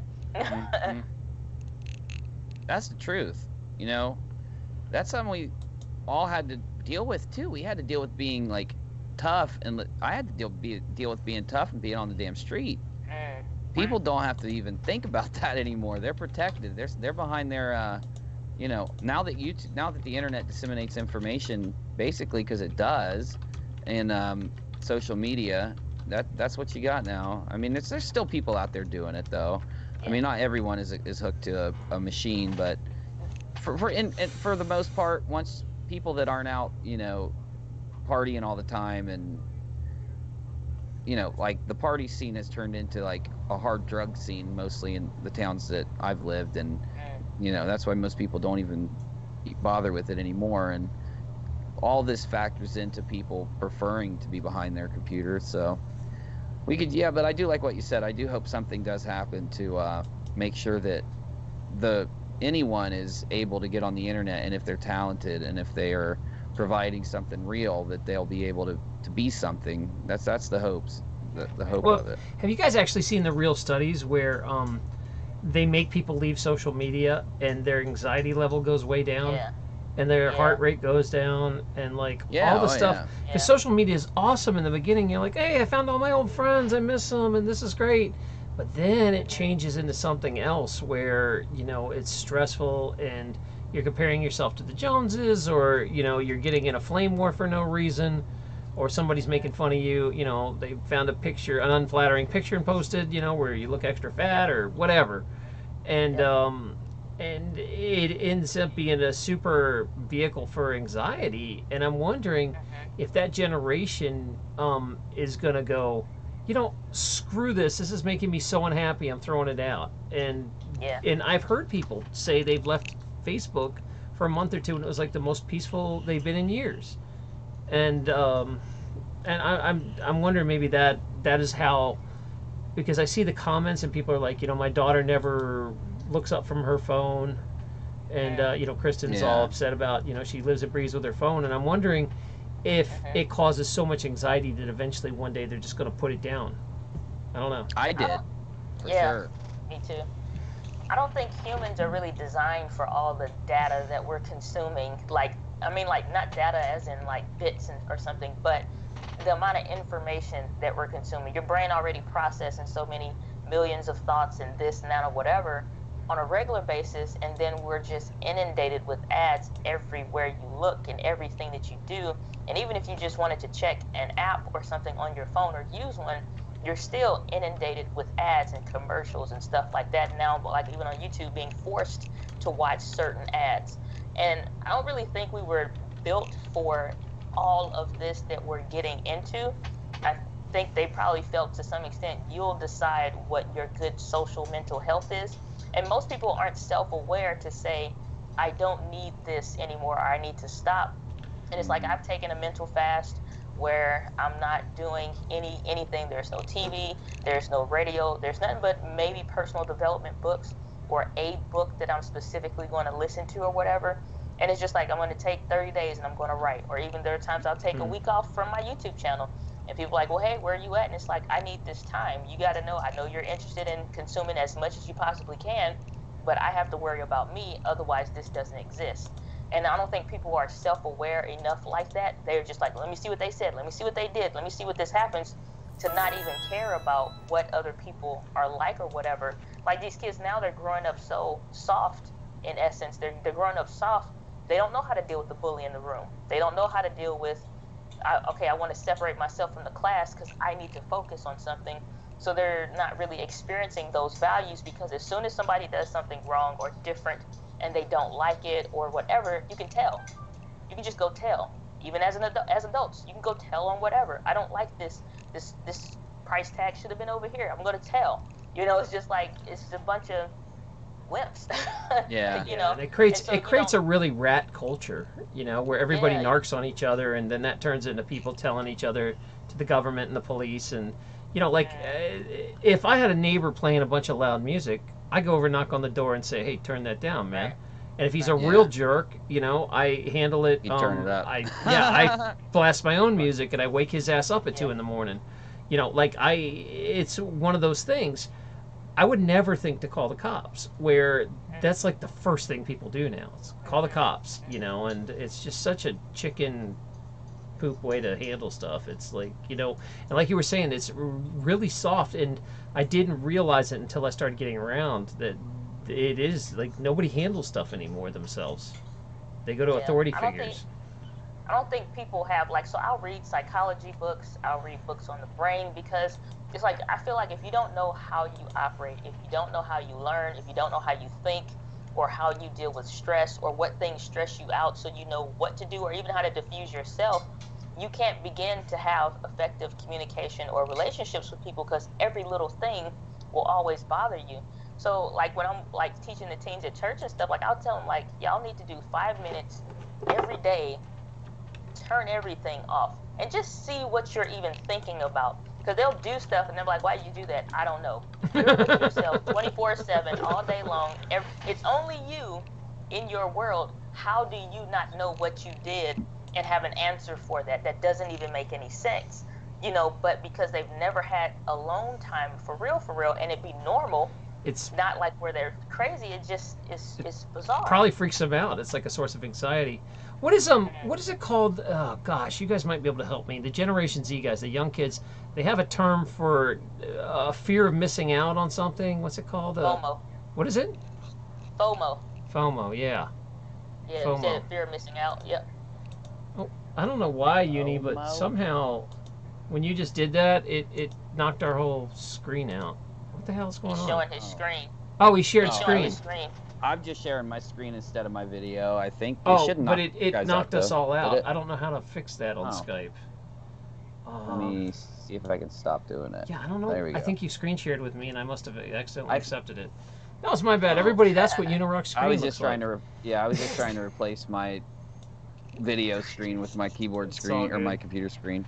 I was Um, drawing. so yeah, and now they have a thing where, it's fear of missing out, where people were scared of missing, being not included in a social media post or missing a party or whatever. And it's kind of reversed now. Now they have a thing where they're like, I'm glad I missed out. Um, Mm, and so maybe this is a trend where people are going to start taking social media holidays. Like it's going to get mm, popular where they're like, man, I put it down for a month and I feel great. Like yeah. Warhammer in DLive was just talking about over at DLive. He's like, I turned everything off and deleted everything. It was awesome. And Yeah. I have a friend who does Yeah. this. My buddy Unday will just turn everything off for 2 or 3 weeks and then come back. And so I wonder if that's going to become a thing where people take media holidays. It should be because, like, so I live by myself and I absolutely love it. My house is as peaceful and as quiet. The vibes and the energy is exactly the way that I want it to be all day, every day. You can't control that on social. You're just receiving. You never can really control anything else. You're always receiving. And so if you're emotional, you get emotional when you see stories or you see little stuff. And it's just they don't know when to say stop for themselves. They constantly consume.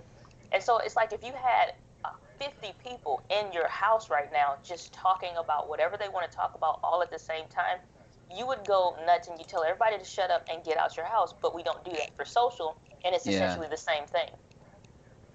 true. Wow. Yeah, that's a good point. Yep. That is a good point. I think that it's going to be a thing soon that people. It has to be like you're saying. It's like having 50 people yelling at you at once. You just got to turn the damn thing Mm-hmm. off. And for you guys that don't know, I left Facebook like 3 years ago, and I have never been happier not being on Facebook. It Yeah. was just No, nothing but everybody negativity deleted posts, Facebook. man. It was so bad. Hmm. I'm on Yeah. MeWe some a little bit, but I'm really careful who I add. Like so, my posts Mm-hmm. aren't just all politics and negative crap. Like I don't Yeah. I And I try to it's go ahead. but it's crazy when people are afraid to delete people. Yeah, it I don't starts a care if they're. war. I mean, honestly, I one of my friends deleted me, and I didn't talk to him for years. I was like, "You're an ass, man. You couldn't just hide my feed." I took it so personal.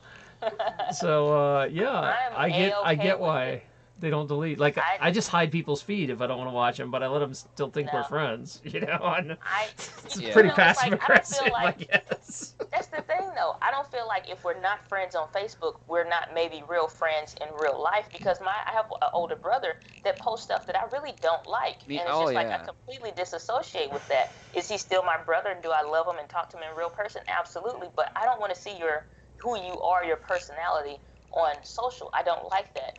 And so it's like same thing with other people. Like I had a coworker that I work with every single day, talk to every single day. I'll buy her lunch, she'll buy me lunch, and it's fine. But what you're posting on social, I don't want to be associated with, and I personally don't want to see it. And that's just an aspect of you that I don't want to see. That's like seeing you in your drawers. I really don't want to see that, and I'm okay Mm. with that. All right, guys, I'm going to wind this show up. It's went 3 hours more than it was supposed to. So, if you guys have any last words, Uni, you want to say anything? And are you streaming after this? I can tell my audience to go check you out. Yeah, I'm gonna be on YouTube at Unirock too, but on all my other networks, you'll be able to just search Unirock on any network you're on, and I'll most likely be there if it's has a good streaming presence. So come chill with me. I'm gonna be doing some Photoshop art and branding and stuff like that. Yeah, and Diana, did you? I guess you're done streaming, but you have a normal stream on Fridays at 8 o'clock, right? So go ahead and tell the new Yeah. people that came in about your channel and that. So, my channel, Entree Women TV, I'm here on YouTube. I usually stream every Friday, 8 p.m. Central Standard Time, and talk about different stuff around business, online business marketing, and then gear reviews and tech that help run the business or help make the business more visible. So that's the kind of stuff that I do on my channel. So you're welcome to come join me. And anybody that subscribed, because I did see some comments, welcome to the community. I'm glad you're here, and you guys have been fantastic. And I'm just super excited to be, back on the channel and connect with the community again here. Yeah, and I'm Same here. I'm sorry I kind of vanished, but just like we were talking about, I was in rugby season and just wanted a break, man. I didn't want to deal with streaming, and there's a lot of pressure, like Unirock's talking about, that if as soon as you stop streaming, you lose your audience really fast, that they bury you in YouTube. Hopefully, like I said, I'm putting more effort into other platforms that aren't YouTube, especially DLive. So if you guys are tuning in now, I'm going to drop my DLive. Oh, Undave shows up right now. Way to go. We just talked about you, actually. It's true. I just talked about you. Yeah, thank you anyway for coming, buddy. And there, any of you guys that have a chance to check out these other channels, please do. They're a lot of fun, especially if you're over at DLive. Sign up for Unirock. He's on there as well. And I'm gonna bug Diana to get over there eventually. We'll just keep working on her until it's just like a girlfriend. You just keep bugging her until she dates you. Just be like, come on, do it. It's worked. It works, guys. Trust me. Persistence is the key. Persistence. That's it. Right. That's what people are always like. What's your middle name stand for? Persistence. There you go. That's all I really got to say. And guys, this has been fun. If you want to do another topic, drop me an idea. I just haven't really been very topic heavy motivated, but it's kind of fun to do this and catch back up. And hopefully I can get Diana back in uni some other time. I can bug them maybe once a month, swing on through. I'd appreciate let's do it, man. This is a fun. I'm this always is a fun down panel. to go live. Yeah, no, I mean, if you want to do more, hit me up. But Uni, you're hard, dude. You're always vanished. I can't ever get a hold of you, but you're always invited. Email. Always invited. Email Rachel. It's unirockersunite@gmail.com. She'll wrangle me up for you. You've been on so much that you can join any panel you want. You just have to show up. Gotcha. I'll be. He has a free pass to anything. And honestly, Diana, if you really wanted, you're like, man, I want to talk about that. Let me know, and I'll get you in. So thank you guys so much for joining us. Please, if you haven't subscribed, subscribe to my channel, subscribe there. Oh, also Unirock, thanks for the big love over at DLive. For you guys, why it was going on, you dropped a Ninja Genie on me. So if you guys don't know that, people are donating over at DLive, and Unirock was my biggest donor tonight by far. Yeah, man. And I got all that money saved up. I might as well donate. And Jimmy, some, so man, it's coming around. I remember when Unirock first started his show, and he just got ability to take donations. I was the first guy to drop money. I was like, ding, ding, ding. Yep. It's like, all right, everybody, start donating. So it's nice to see it come back around. You know it. Yeah, it's good karma circle. I there. never forget. Oh, and Jarrell, sure. Mike says he'd also be a guest anytime I want. Sure, man. You come on anytime you want to talk about a topic. So I'm going to try to, I obviously, I guess people want to do a weekend night stream, so maybe I'll do another one coming up. I usually am not awake at this hour, but if you haven't subscribed, please follow me now, because I'm about to turn this thing off on DLive and YouTube. Any last words, guys? Thanks, Doc. I'll see you later. Everybody. Great talking to you guys. All right. Bye. Love y'all. Bye. Bye, everybody. As usual, stay nice, be nice to that cat, and keep shopping on my YouTube, my Amazon link. I appreciate that. That really helps a lot. Bye.